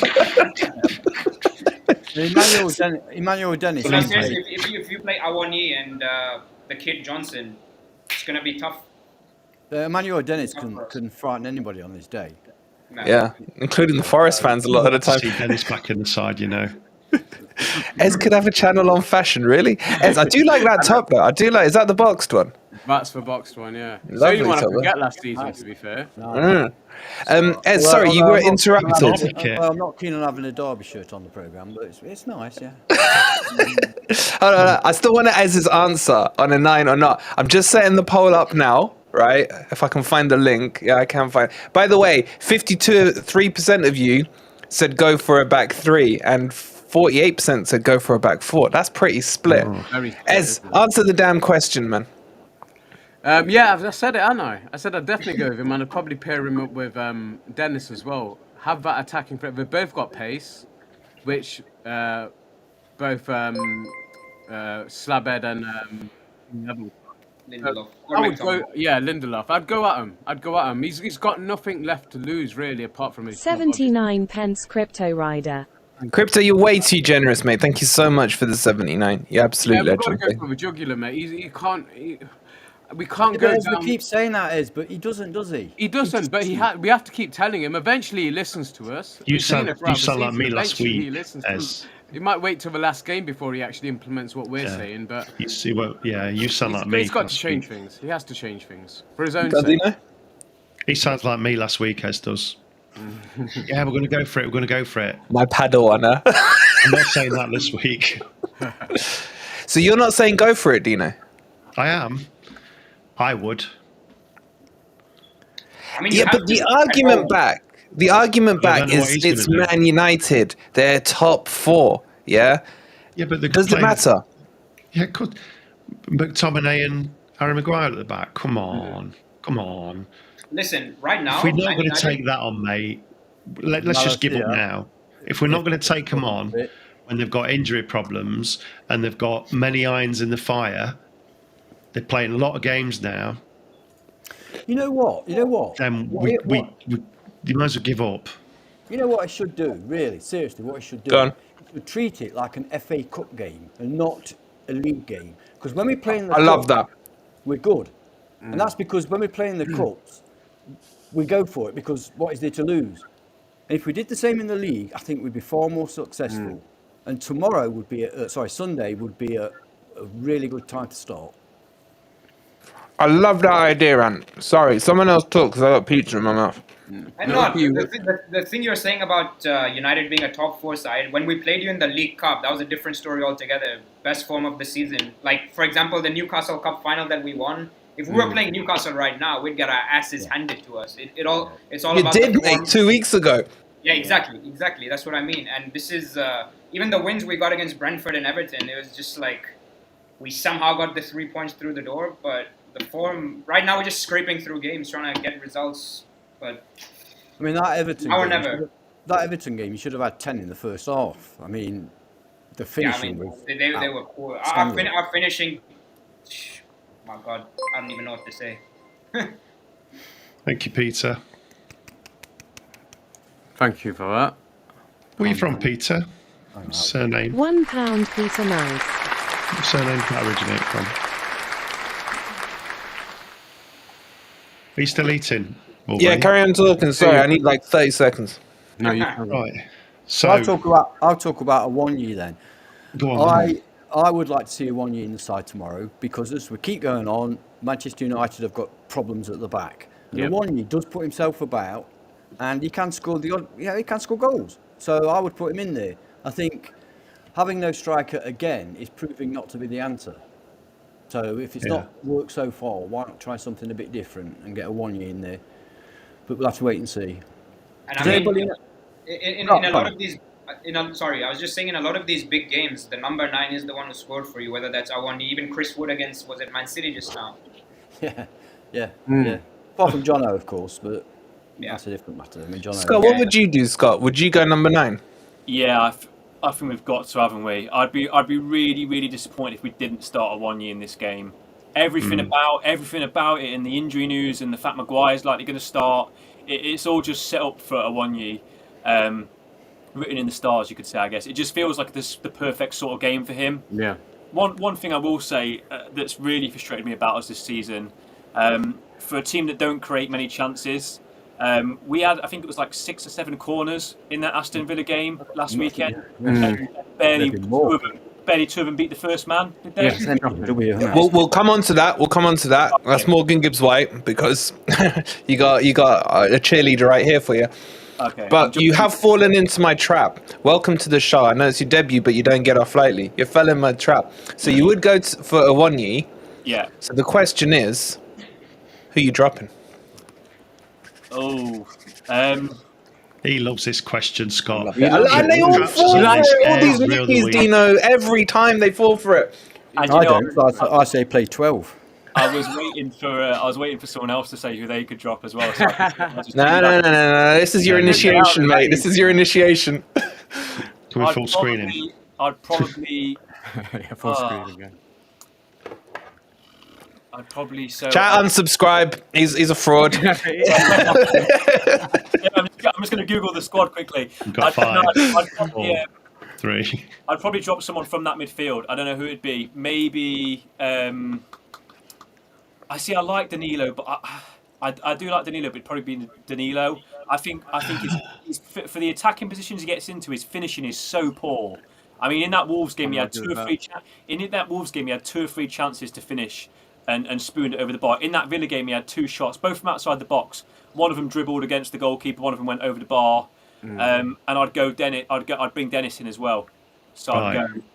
What you need there is an old style Kenny Burns where he gets him up in the shower like Gary Mills. I don't know if they were clothed or not. Pins him up against the wall and says, "Do not shoot, pass." That's what you need. I was going to say though, at least with Danilo, we've got somebody that gets into the position to shoot. Yeah. All through the season, our midfielders haven't even been getting that far forward to get those shots in. Correct. I agree with Sarah in the comments. She's saying drop Shelby. I agree, and I do want to. I want to ask you about him, Uti. What have you thought on Shelby? Sorry, I think we're both pressing that. I'm starting to get towards the end of my tether with him, if I'm being honest with you guys. I don't know what do you think as an outsider, Uti? What do you think of Shelby so far? Has he impressed? Is he disappointed? Do you think he still needs more time? So, to be fair, I haven't watched him closely enough at Forest to know how he's performed. You're lucky. You're lucky, bro. Yeah. but based on what I've been reading online, he's somewhat flattered to deceive. Now, my thing with Shelby is you're going to need legs in that midfield. That's probably our strongest area of the pitch for the game on Sunday. And he's the last man you want there. You want someone who's going to cover ground, get stuck in. So he's the first guy to take out. You'd bring him on if you are either chasing the game or possibly just looking to hold on to possession. But otherwise, get fresh legs in there. There's a slight flaw then with the formation, isn't there, all the players they've brought in? Because if you need legs, which I agree with for Shelby, and you are determined to play MGW as a number 10, then you've got to give up a striker or you've got to give up a midfielder, and you won't give up a midfielder if one of them's got no legs. Do you know what I mean? This is why the likes of Freuler and Shelby don't work well together. Because we need legs in there, we need a Yates, we need a Danilo. Hey, you know the player we need in there? Ryan Yates. That's the player we need in that centre of that midfield. Yates and Danilo for me would rock a 2. Yeah, but I'm going to be honest with you guys. I feel like you're all over the place right now. I'm going to be straight with you. There's all these suggestions and do this, do that, and do the other, right? And I think we've all ended up ant style here with about 12, 13 players on the pitch, right? Well, then, smart arse. You pick your formation. The biggest problem is that we're conflicted because we're half thinking about what we'd like and half being realistic of what's actually going to happen. So that's the point. It's very difficult to be committed about we should do this when you know there's no chance of that happening. So do you know what? Like you can't be mad at him for being late when he comes up with pearls of gems like that, can you? You know, he's spot on. It's like I want this, but Cooper's going to do this. Yeah, that's the kind of thing. And to answer your question, Dino, I still think the most balanced formation for the players we have is the 4-2-3-1. Simon Jones, don't you start in the chat with we'll get overrun with 2. I'm already preempting you, right? Actually, at big grounds away. Oh, big grounds, yeah. My point is simple, right? We're getting overrun with 3 on 3. We're getting overrun with 2, yeah? But if you were to put, for me, Danilo and Yates as the 2, playing a double pivot, that allows you to then have the 3 in front of them, Dennis, MG Dub, Jono, and then you can put the 9 in front of them in Awonyi. They need to come back and turn it into a 5. There's no doubt about that, yeah? And then you could only really have done this formation with Kyle, don't. Here we go. But you could have done this if Niakate and Felipe were fit, because they can hold a back four and they can hold it high. That's what we've been missing all season. That's why I've been screaming about Niakate and screaming about Felipe all these months. But if you do that, we can pack that midfield out. We can get them on the pace with counter-attack, and we have a pivot point in Awoniyi up front as a number 9. For me, that's the balance of the team. I don't think he will do it because he's scared of being overrun in the midfield, but we're getting overrun in the midfield anyway. And all that's happening when he's playing Shelvey and Freuler, either or and they almost end up playing as a secondary line defense, and we end up in that deep position. There's my rant. Does it not feel like Cooper's spinning plates? Like one's falling over here, so he's running over here and spinning. It's almost like a sticky plaster, isn't it? Where there's a leak and we go and stick a bit of plaster over it and it stops the leak, and then there's another leak one opens up. we move it from there to there. That's what it feels like to me. If we'd have stuck with a formation or a plan A and plan B formation all season, whatever the players are available or not available, I think we'd have been a lot better off. 4-2-3-1's always been my favourite for us. Yeah. And I know we're scarred by it from the Houghton days. Yeah, I get that. But it's different era. It's different set of players and everything. But I just want to touch back on, Scott, on Shelvey. Your take on Shelvey, really. Where you sit with him from an insider's perspective as a Forest fan. Have you been impressed? Because one thing I want to say, just to counterbalance the argument, as we always like to do here, everyone seems to forget that against Fulham, when we played Fulham, everyone blamed Cooper for taking Shelvey off. Do you remember that change? West Ham, not Fulham. And then we went and got tonked 4-0 straight after that. But everyone seems to have forgotten that small point, that Shelvey being... Do you guys remember it? It was subbed off, and then there was that change. But since then, I feel the mood has swung to Shelvey's making too many errors, get him out, he's a liability. So Scott, on that, what do you think? Yeah, I think... Ultimately, I think Cooper's going to drop him. I think the pressure of sort of everything that's happened since the mistake against Villa is going to lead to him being dropped regardless. I don't think there's any sort of way you could justify picking Shelvey again after that performance. Obviously, you go back a few weeks to that West Ham game, Shelvey goes off and then we concede straight away and we fall apart. So it's interesting how things change so quickly. I think he's got to be dropped. I don't think he's been good enough in there. Obviously, we've got him in there for his passing ability, and that we haven't really seen any extent of that. It doesn't really work with the way we play and the long balls when we haven't got high up front or a hold-up man, a target man. There's no point really having Shelvey in that number 6 to pick out those passes if there's no one for him to pass the ball to. Sure. I think ultimately he's got to be dropped for the weekend. Yeah.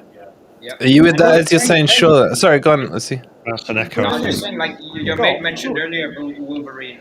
We're going to be playing a much deeper back line that sort of kills off Shelvey a bit more than another game would have, Yeah. If there's a high line, chip those balls over the top. But right now, that's a good point. As you were agreeing with Scott there. Yeah, just Shelvey for me has become an impact player for us, and I think we just sit too deep, and he's defensively rocky, to be honest. He doesn't make us defensively sound. He makes us defensively very shaky. So for me, he wouldn't be starting, and he'd be probably if you're going to drop a player, it'd be him from a midfield. I would like to see us be more on the front foot, and if we're going to play deep, as Uti is kind of preempting, then we've got to be on the front foot. But how often have we not seen that? That's the issue. We've had opportunities to go for teams at home this season, especially the teams in and around us, and we haven't done that. And Cooper hasn't done that. Now, is that a fear from him? Is that just what he thinks is the best way it's going to happen? We look at it and we kind of don't see the positivity in that. We'll see what the lineup is, because the lineup's going to gauge everybody's reaction. Everybody's reaction is going to be based on how we line up on Sunday, and I'm hoping for the best, but I'm fearing the worst. That's all I can say on that one. And just a quick one, because Martin's brought him up. Martin's saying, is anyone going to mention the 2 mistakes Navas has made and gifted goals with? He's referring to the one against Leeds, obviously, and I guess he's partly putting him at blame with the Shelvey assist last week. Yeah. look, I remember doing a poll on Navas after the Leeds game, Navas or Hendo, assuming they were both fit. It was, I think the poll's on the community tab still. It was like 80% with Navas. Yeah. I don't feel it's like that anymore. But how do you feel about the keeper debate? With Hendo probably going to be ready, say, for the Liverpool match, because he can't play anyway against Man U either way on Sunday. For me, there is no debate. Dean Henderson's the better goalkeeper in every aspect. Is the better goalkeeper. When Navas came in, I said, yeah, okay, he's better than Hennessy. Until 100%. Dino's back, then yeah, that's a pretty good signing. But in my mind, as soon as Dino's available, you play him. He's the better goalkeeper. Uti, you're rolling your lip there a little. Obviously, you know Hendo well from his Man U time, and you know Navas from the Champions League stuff, etc. Who do you think's the better goalkeeper? See, the thing is, if you had signed Henderson permanently, then it would be a different story altogether. You bring him back into the net. Now, the fact that Navas is on loan as well, isn't he? Yeah. So then, in that case, it's a tough one, man. I'd personally still stick with Navas. I think if you ask any team around Europe, they'll probably say the same, any big club, for obvious reasons, his experience, everything he's achieved in the game. And even here and now, I don't know about these 2 mistakes, but I've seen him in some games for Forest, and he looks sensational as far as I'm concerned. So I know Dean Henderson's obviously done really well, but I'd still stick with Navas for sure. But is that a little Man U bias there, Uti? Because all my Man U mates don't really highly rate Henderson that much. I don't know if it's because they compare him to Gay. They all say he's a decent goalkeeper, but he's not ready for the #1 shirt at Man U. That's usually the line I get. Is there a little bit of looking down at Hendo in the way you talk? Not disrespectfully, but you know what I mean? Like, because you're looking at it from a De Gea perspective, potentially. You know what? I actually think he's a really good goalkeeper, and there's an argument to be made that he is even a better option than De Gea, because he struggles a lot with his distribution, his throwing out from the back. He sticks on his line, he just doesn't come out of it. Henderson controls that area, his communication's a lot better, so I do rate him very highly, but for obviously a club like Man United, the scrutiny that comes with it and the sort of personality that he is, I'm not entirely sure if he's ready for that yet, but I still think he's a great goalkeeper. However, Navas, man, he's really done it all, and to be fair, even as soon back as last season, he was starting more games than Donnarumma, Italy's #1 Euro winner. Thing is, how many games has Navas played for us now? Does anybody know? Since Leeds, so probably like 6 or 7, I would guess. Yeah. 10, and he's made 2 errors that have potentially led to goals. 2 out of 6, not that brilliant, is it? No. Yeah, but like to the counter argument to that would be. By the way, I'm not saying Navas. I know you're not. But the counter argument is there's only so many times the keeper can keep the ball out when the defense is sitting on his lap in front of him playing low block football. Do you know what I mean? Yeah, of course, but that doesn't mean you make mistakes. It doesn't. You can let goals in because they happen, but it doesn't mean you should be making mistakes. No more than any other player should be making mistakes at Leeds. Yeah, but the keeper's ones are more highlighted than an outfield player, and last man and all that. It comes with the territory, doesn't it? I mean, somebody once said that it's not, when you're assessing goalkeepers, you shouldn't be looking at how many brilliant saves they make. You should be looking at how many mistakes they don't make. You're better off having a goalkeeper that is maybe not as brilliant from stopping shots, but doesn't make mistakes. You're better off having that goalkeeper, because as you say, when a goalkeeper does make a mistake, it's a serious one normally. Yeah. Scott, you're nodding away there. Are you in agreement there? Who's your choice out of the 2? And guys, there's a poll up there: Hendo, Hennessy, or I can't even say that with a straight face. Sorry, Scott, go on. I'm Henderson as well, personally.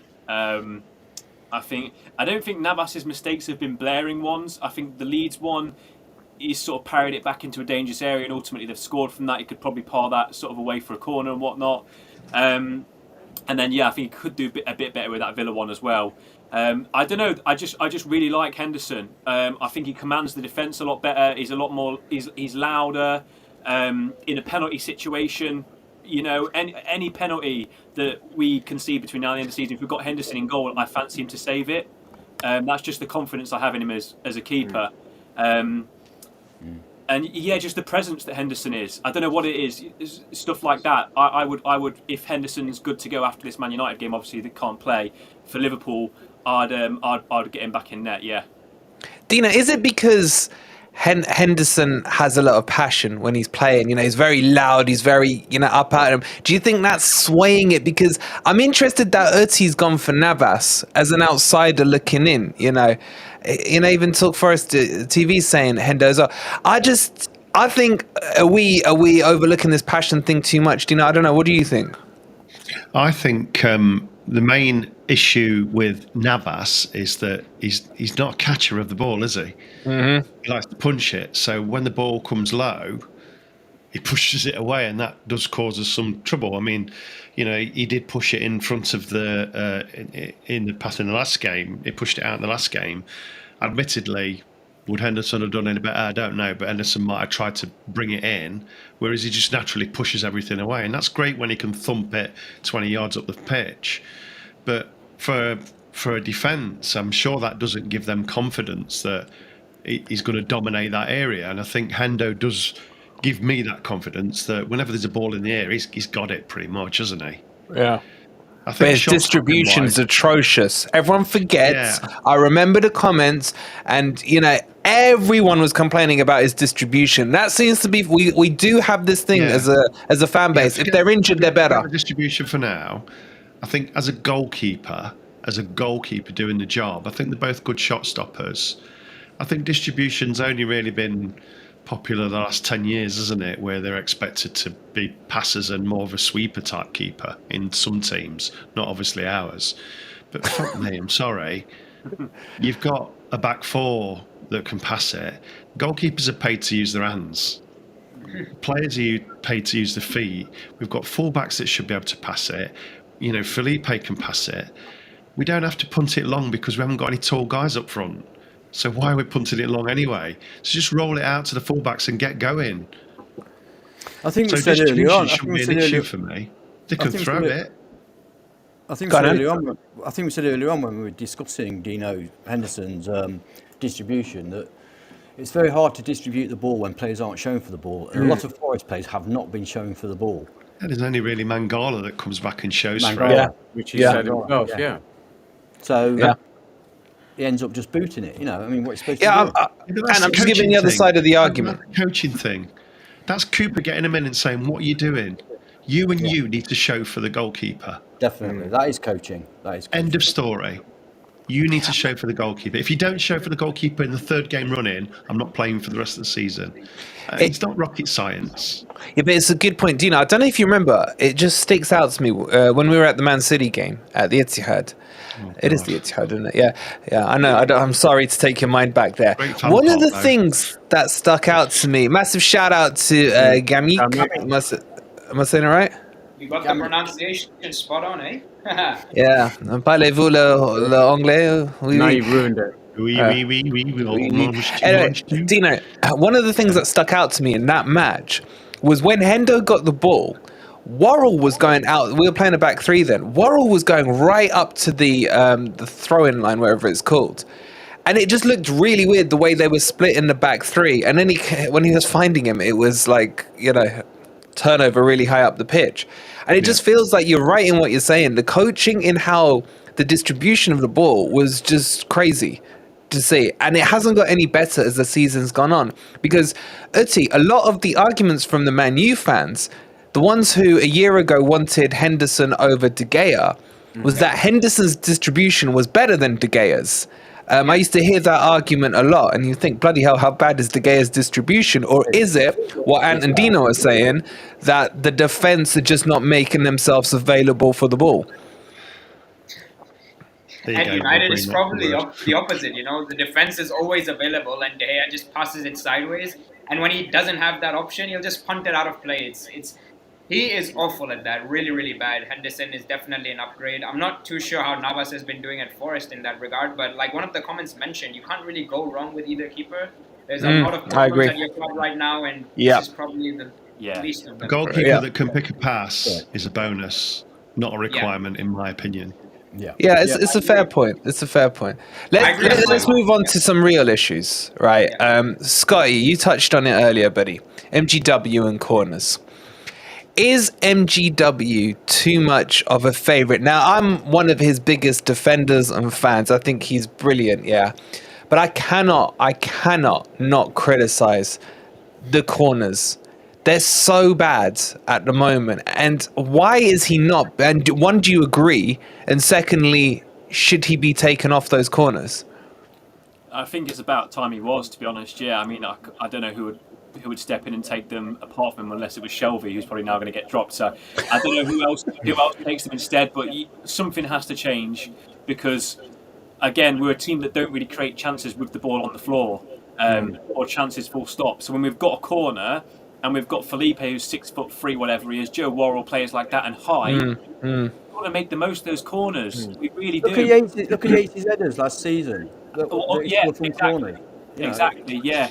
I don't know who took him last year. Was it Zincanaro? Ghana. It was Ghana taking him. Yeah. Wasn't it? Yeah. I mean, Ghana wasn't fully consistent, but you always could tell with Ghana from his first delivery of the game, if that was good, the rest of the game was going to be fantastic. Yeah. It was always like that with him. But at least he beat the first man. I mean, that is what's pissing me off right now. He's just not beating that first man. Yeah, it's poor, That's criminal. But it's poor from a Players players being as paid well. that much. That is criminal. But it's Drives me crazy. And what'll happen is that the players in the centre, they'll stop making little darts and runs and that because they'll think it's not coming. It's not coming. Yeah. Go on, Ez jump in. So one thing we missed without Aurier being here, Aurier's always at the front post and he loves to get the flicks on because he's got a great leap on him for a small. Yeah, he does. Yeah, and the problem I saw specifically last week against Villa was that we were hitting the front post or hitting the front two defenders. There was no Forest player there, so there was nobody challenging them at the front post. If 90% of them are hitting the front post, then get a man on the front post, get a Forest player on there to even at least challenge them, and that wasn't happening either. So it's very disjointed thinking. So we can blame his delivery, obviously, but we also got to blame the positioning of the players as well. And I think when Aurier's not in there, we don't have anybody at the front post challenging for that. I think your mic's gone again, Anne. I think your mic's gone. Stevie Cooper. Hello? Yeah, that's better, yeah. Steve Cooper, we know you watch the channel. Just Please to play take devil's advocate. MGW off corners. Please. Can I just say quickly immediately. though? Near Carte's throwings are better than corners. Yeah, they are, man. And he did it for a standing start as well. He doesn't even run up. Yeah. Rory the lap. I've been Yeah, doing the lap. ab training, tricep training, everything helping with that throw seriously. I was saying, just to play devil's advocate, like out of the 20 clubs in the league, I think 19, maybe apart from Southampton with Ward Prowse, they'll complain about their corners. Like it's just a thing between fans, you know. Yeah, you're right. Yeah. But Uti, they're horrific, man. They're horrific. Isn't it? And I've said this before that Europeans can't understand why football fans in England go crazy when they get a corner. Because the actual amount of goals scored from corners is Like minute. 1%. Yeah, it's like one out of every 100, you know, if that. Yeah. And we're the only country that go mad about it. We always think we're going to score, don't we? Sky, I'm sorry, but I'm gonna ask you the awkward question. Yeah, debut and all that. Is MGW droppable? Oh, it's a dangerous question. Bear in mind, I'm his biggest fan, so careful. I have my finger on the kick button. Drop him. Do you know what? I think he is. I think actually he's probably had a bit longer than some of the other players would have had. I mean, of course, he's very popular, and a lot of people like him. But stats don't lie. And when you look at his return, is it 2 goals and a couple of assists on a season for a player who's playing in your advanced attacking position? Who's obviously so talented on the ball. He can beat a man. He carries the ball so well. He can thread a pass perfectly also. But the return hasn't quite been there, and especially in recent games. I don't know if it's because we've been playing really bad in recent games, it stood out more, and we're looking for sort of players to pick on. But I think he is. I think he is, yeah. I think he is. You got some good views, Scott, I have to say. Yeah, balanced, yeah. Yeah, very balanced. Even though I could fully disagree with what he's saying there about my boy MG Dub. Remember, these are not my views. These are these idiots' views. I still love you. Yeah. And I'm going to come to you because I know you. You were drop him, then you were like, I'm an idiot for saying drop him after the Wolves game, and then after the Villa game, I think you were back to drop him. Where are you right now with MG Dub and your love merry-go-round with him? Well, before, as you say, before the before the Wolves game, I said drop him. He's been awful. You know, if you take away your MGW goggles, don't get me wrong, he's going to be a fantastic player. But right now, he's going for a stinking run of form. So I said drop him. And at the Wolves game, by half time, you're fucking funny, aren't you? That's witty banter. Must took a long time to write that one. That ain't banter, that's facts. He's fighting. That was just out of nowhere, man. Sorry, carry on. Anyway, That's MGW's Smurf account. That's what that is. by half time against Wolves, I was saying, what kind of stupid idiot says drop MGW? Because he was fantastic. He showed what he can do. I thought, brilliant. Hopefully he's back in form. Since then, no. Not good enough. Not saying he's not good enough. I'm saying his performance aren't good enough. Okay, would you drop him? And if it was anybody else, as what he said, if it was anybody else, he wouldn't have been given that amount of time. I think it's what it was Scott. Somebody there. It's Scott, yeah. It's Scott. Yeah. He wouldn't have been given that amount of time. He'd be. Yeah, but you better look him, Mark. Met you. That's true. Okay, so would you drop him or not, Ant? Depends on the formation we play, doesn't it? If it means we could bring a striker, don't get him doing formations, mate. We'll have 12 players. I'll tell you this much. If Defensive he's on the bench, I'm happy. If he's on the bench, I'm happy. I'll tell you. Yeah. Yeah. Okay. Yeah. I don't want to see him running at our defenders. We struggled in the League Cup. A lot of that is because of reputation, not from what he's actually doing.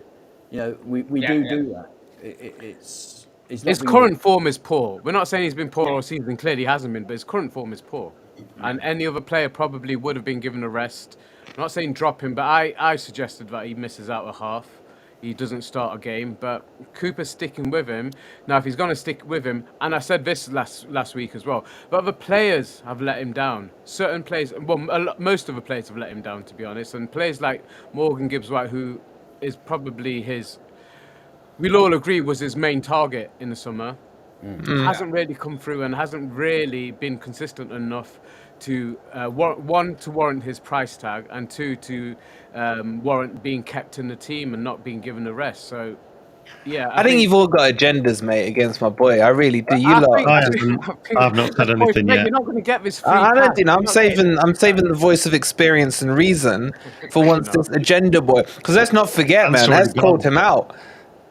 Ez gave him a pep talk. I know, and it worked. I gave him another one. It hasn't worked. Dino, are you backing my boy here? Because look, they are right, but I would say they're missing one point. He's been bad away from home, but at home, I think he's been one of our best players more times than not. At Wolves, for example. That's not saying much. I know it's not saying much, man, but I'm making the case for my boy. I love you, MG Dub.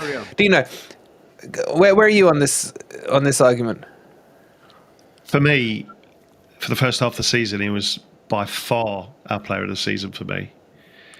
His form has dipped off from that, but in comparison to most other players in the team, everybody's form's dipped off, let's be honest. So it's not like it's just him and he's shit and everybody else is really good. He's still one of our most creative players. I saw a comment in the chat earlier. Sorry, I missed who it was, but flicks and tricks, he's got to stop that. You can't be doing flicks and tricks. But they look good on YouTube clips for us, man. We need great. Save them for Soccer AM, right? But he's still a good passer. Even if he's having a bad game, we're still putting a few good passes, right? He obviously likes playing against Casemiro. Yeah. Which I think they should play him. But this is, sorry to go back to Cooper, but this is down to the coaches for me. If they pick a player and there's another player on the bench that matches, let's take MGW and Scarpa. Forget injuries for now. MGW or fake injuries or whatever. MGW and Scarpa, right? Similar, they can play similar positions at a 10, right? If where's he gone? If he plays MGW, then MGW, if he's having a stinker of a first half, they bring him off and they put Scarpa on for the second half. So that surely to me is obvious. Or vice versa. If he's having a bad game, bring someone else on in his position. Don't change the frigging formation and go 8-1-17. But Dino, is he too Cooper FC, like favourites FC? Because No, I he don't think really is. I doesn't think get dropped, very does he? talented. He's a very talented player. And I think we're expecting him to just be... It's a bit like Jono. Just, we expect too much from these players. And Yates, when he comes back, we expect too much from these players. It's the whole team that's got to put a shift in. And Dennis has shown that coming back. He's had a bad time early season. He's come back. He said, right, I'm going to show you. He's tried to cement his place. And then the formation kicks him out against Villa. But, if the players aren't playing well, we've got 5 subs in this league. Every game we can take 5 subs. So if they're not playing well, if a couple aren't playing well at half time, bring them off, bring the next one in. I think that's a fair point. Balanced as always. Love it. Love it. Very quick reminder, guys. We've got well over 200 of you in here. Hope you're enjoying the stream. Hope you're enjoying our special guests. A quick reminder. 1, if you haven't hit the like button, please do hit the like button and subscribe. But more importantly, boys, special guest Scotty and special guest Uti. Give us the sub count. How many more have we had subscribed? He's a great guest, by the way. He's 5099. Yeah, that means nothing, Uti. How many have you gained? 16. 16. It's good. 16. That's poor. I'm sorry, guys. There's over 200 of you in here, right? If you are not, it's free to do. Go and subscribe to Uti's channel. Perhaps they're already subscribed. Most of our viewers. They've got secondary YouTube accounts. They can use those. Scott, how about you? I've gained 24. Woo! Today. I'm well happy with that. Yeah, thank you very much. I'm not.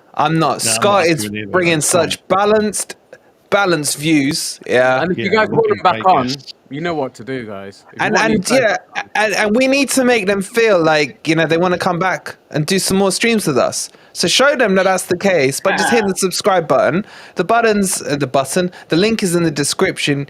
Hit it there. I'm sure the mods will put it in there. Jack's put it in there for you guys. All you got to do is press that button. It's nice and simple. Hit the subscribe button. To do what we have not done ourselves. We all subscribe to both. Exactly. Apart from Ez, he still hasn't done it. I've done it to both, mate. You know that. What you know, sir. And Dina, you wanted. And Sarah on TikTok. Thank you all for getting us over 1,000. I'm trying to figure out how to do the watch along with the YouTube watch along at the same time. Once we figured that out between us, we'll get that. Hopefully for the Man U game, we'll think of something. And Dino, there's something you wanted to bring up today as well. It was just injuries and medical stuff. No. Your pod. thing. Well, Ant's very calm, and I just want to kind of light that touch paper on my tyre. No, Dino. We will talk about that in a second. Okay.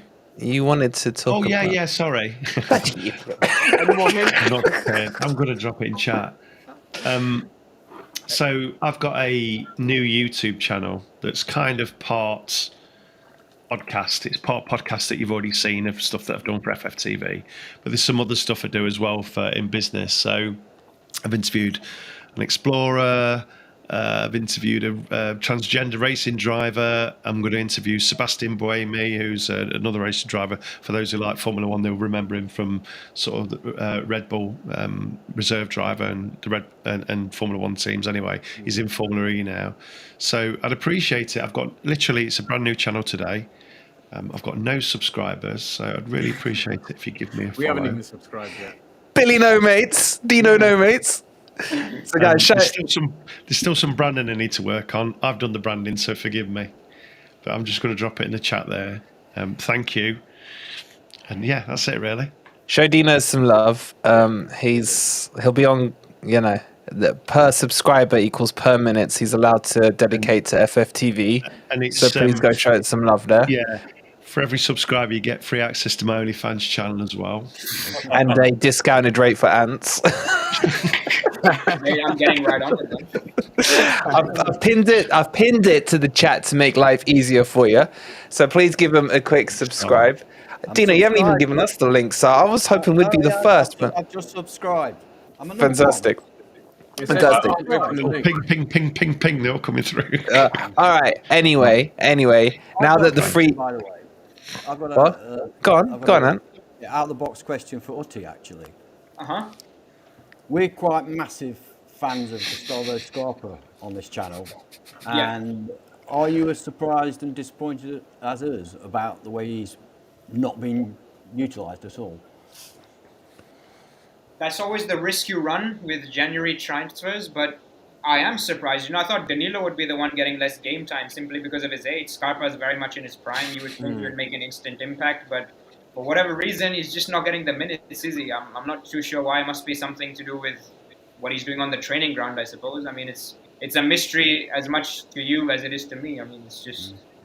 I have a feeling that Cooper doesn't really know where to play him. And obviously his preferred position is front right, which is Jono's position, and that's not going to happen. And I think he's like, well, where do I play him then? Yeah, I think it might have to do with his lack of physicality, possibly. I don't know. I mean, that's the only thing I can think of in terms of Premier League football. You're thinking that's not going to help in the battle for survival. Because in the Cups, his deliveries were threatening, let's just say that, over the two legs. Yeah, we've seen him very, very rarely, but what we've seen of him, we've loved it. I mean, he can play, okay, man. when he came on against Villa, but that game was gone anyway. I think it was Villa, wasn't it? That game, no, Leeds. Was it Leeds or Villa that came on? Well, he started against Southampton, where he made us orgasm a bit with those passes. Yeah, but recently he didn't have a very good game. I think it was Villa. He came on against Villa, and we were all disjointed by then. But apart from that, we've been impressed every time we've seen him. Yeah. He just looks quality. You can see it. It's a bit of a weird one. I mean, some of these managers, the decisions they make, it just doesn't add up. Like, we've got this right winger, Facundo Pellistri. Every time he's come on, he's been a threat. He's got assists. Looks like he could make a difference, but still doesn't get nearly enough minutes. So, mind you, Ten Hag lately, his decision making, his substitutions have been weird. Yeah, it's been suspect at best. Yeah. And today's press conference, I don't know what he was banging on about. He used some analogy about like a cow's ass or something. I was like, what's this guy saying? Even the reporters were like, sorry, what? He's like, yeah. He's tried to do a Cantona. Yeah. He was following the trawler. Scott, what are your thoughts on Scarpa? So far, I haven't rated what I've seen from him, to be honest. I think, like you said, Uti, I think physicality has been a bit of an issue for him. I know he's had sort of like injuries that have sort of kept him out a little bit, and when he has played, apart from a sexy pass against Southampton, I haven't seen much from him that's really impressed me. I don't know. He doesn't really look like he can beat a man when he's got the ball at his feet. That's interesting, isn't it? Hearing other people's views for the channels. That's interesting. Yeah, I'm not gonna. I got to say I'm not impressed, and I don't like Scott anymore. But anyway, sorry, carry on, Scott. I mean, genuinely, are you guys all sort of like quite happy with what you've seen of Scarpa when he's played? No, well, my perspective is, if I can just quickly butt in and defend my boy, we haven't seen him play. That's my big, and I liken it to the Lodi situation. I remember when Lodi first came, and everyone was like, especially when we got to the Leicester game, everyone was like, he's crap, man, get Tuffalo and da-da-da-da-da-da. And we were there saying, back him, he's class player, let him settle in, get the minutes under his belt, etc. And I feel the same very strongly about Scarpa, because you don't go from being screwed out of going to the World Cup for Brazil because of the manager and who he used to manage, to winning the Golden Balls for Brazil, the Brazilian league in that season. Yes, it's not the Premier League, I get that. But he just hasn't been given a chance. So, look, I'm only joking. I do respect what you're saying about him, and what you're saying is absolutely spot on. When he's been on, he's not been at the races. But my argument is, has he been given the time? Like Lodi got given, he got stuck by, and credit to Cooper for doing that.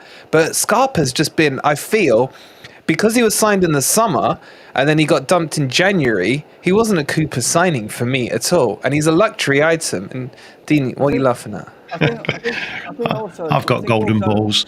You can see it on my OnlyFans channel. I'm just laughing at Crypto Rider's comment about my mom. It's nice.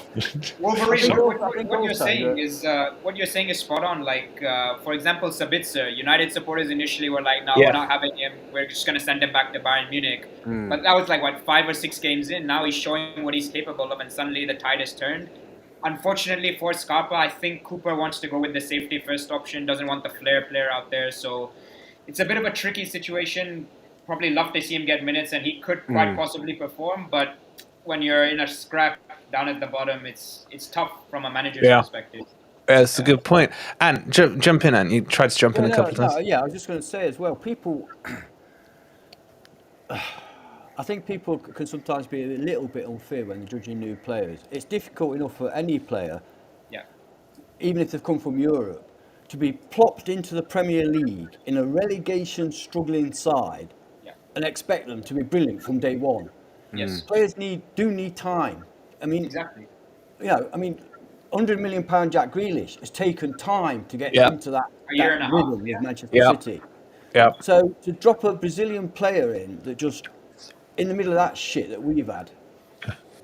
Sorry, That's better. Thank you. Hey! Finally, it's taken him 3 weeks. That's the position. Do not move.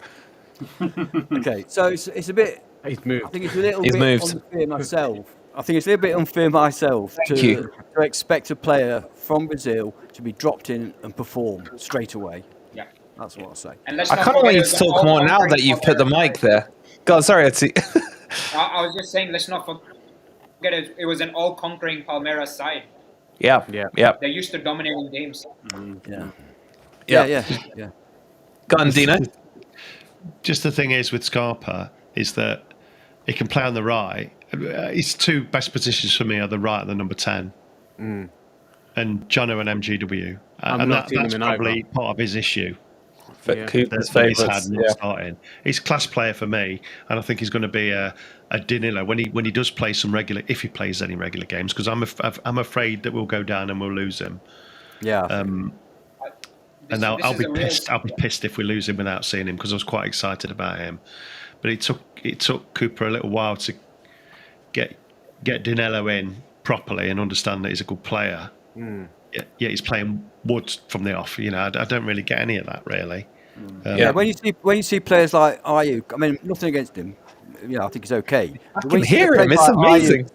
When you see players like Ayuk being brought on and Scarpa being left on the bench, not in that particular game, but in general, being left on the bench, your mind thinks, don't you think that Scarpa is actually a better footballer than Andre Ayuk? Yes. I get confused. Yeah, agreed. Ayuk's done all right when he's come off the bench. I agree with you. I'm not slagging him off, Dino, but I think. I think. I mean, you've slagged everyone else, and you might as well add him to your list. I think Scarpa is a better footballer, is what I'm saying. Gunners. No, I was just going to say, so many players are confidence players, and his confidence has clearly been knocked with his lack of game time. And this is where I've always said Cooper's a man manager, and that's his best thing. And I've not seen the best of his man management skills this season, especially with the newer signings, especially with some of the January signings. I just feel like he's let him down. Maybe his man management skills can't be restricted to young English or young British players. Possibly. Yeah, youth players. Because that's where it's come from, isn't it? That's his background. Yeah. All right, listen, boys, listen. Scotty and Uti are charging us by the minute, and I'm looking at the meter, and it's running, right? Now I've spoken with my cat, we're all going to fuck off. Well, we told you 2 weeks ago, and you had a rant off stream telling us how your mic was this, that, and the other. Guys in the chat, those of you who called out his mic, you don't understand how much I love you, because we literally fell out over his goddamn mic the other day. So thank you so much for pointing what I've been saying to him. The old man with his hearing aid was so low. Anyway. Anyway, let's get some scores in. And guys in the chat, get your predictions in. We're going to start with my brown brother from another mother, Dino. Uti. Dino. 1-0 Forest. Okay. Who's scoring? It's never very exciting. Well, not Shelby.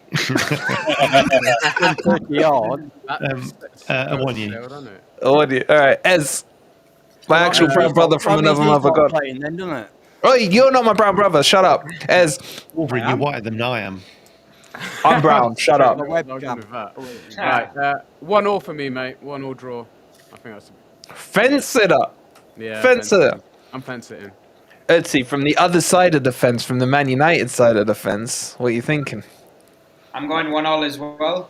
Brennan Johnson, Martial. I thought it was a joke you two were related, but okay, fine. Marshall, My God. Okay. And I'm going for a sexy 1-1. that's 3 1-1s Free fence and a 1-0 from Dino. Scott, what say ye? Which way are you swaying here? Come on. I'm going Forest. I was going to say 1-0 as well, but I'm going to go 2-1 just to spice things up a little We're going to score 2 goals. Bloody hell, mate. I know it's getting late. It sounds There's outrageous. no extra time, Scott, in this one. It sounds outrageous. It sounds outrageous, I know, but 2-1. Johnson brace for us. It's a sad state of affairs when 2-1 sounds outrageous at home. 2 goals in one game. By the way, Man United have conceded 29 away from home. I think that's probably the 3rd worst in the entire league, or 4th. By the way, I'm pretty sure we've conceded the most, mate, so don't worry about that. You're at home, so you're Lots right. of these scores coming in, by the way.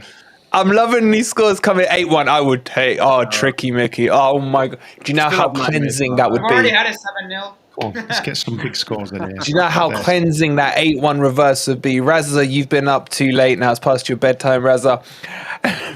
I'm going to go. Look, I said 1-0 on the Predictor League, yeah? But nothing would fill me with more joy than slapping these pricks around. No offense, Uti. Slapping them up. 3-4-0, 54-0. I'll take that, Riley. 50. Oh my God, man.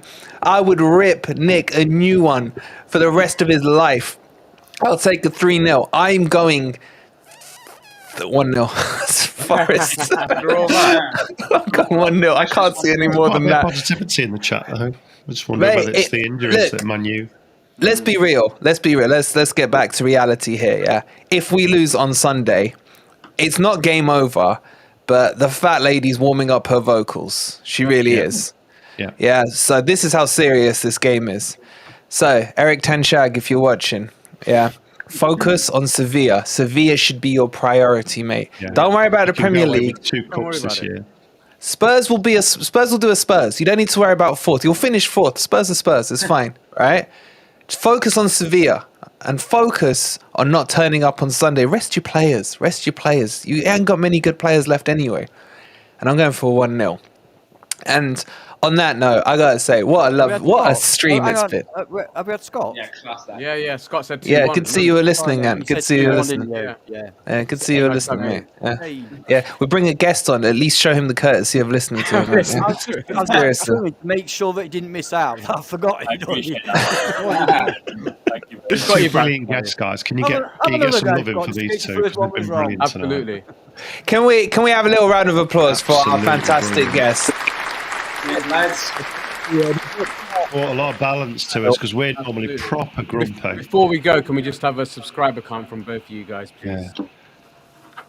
And if we don't get Scotty to 1,000 by the end of this week, and we know how important getting it is. I've gained 21 tonight overall. Good. Fantastic. Good. I've gained 24. 24. Okay. Come on, guys, we can do better than that. You can do better than that. You can do better than that. But they've been absolutely fantastic. Coming up tomorrow, we've got the preview video for you for who are we playing again? Nottingham Forest versus Manchester United. So make sure you tune in for that, where we'll be looking at the predicted lineups. God only help us, because God, I don't know what Cooper's going to go with. Following that, we've got the live watch along on Sunday. We've got the player ratings after that, and then we've got a party stream following that with a special guest as well. It ain't these two. It's another one, right? And then, of course, we will have the vlog. And God only knows what these three are cooking up for the intro of the vlog this week. I can't wait to see it. Let's hope Dino's not praying for Shelby goal again, because that clearly didn't work last time.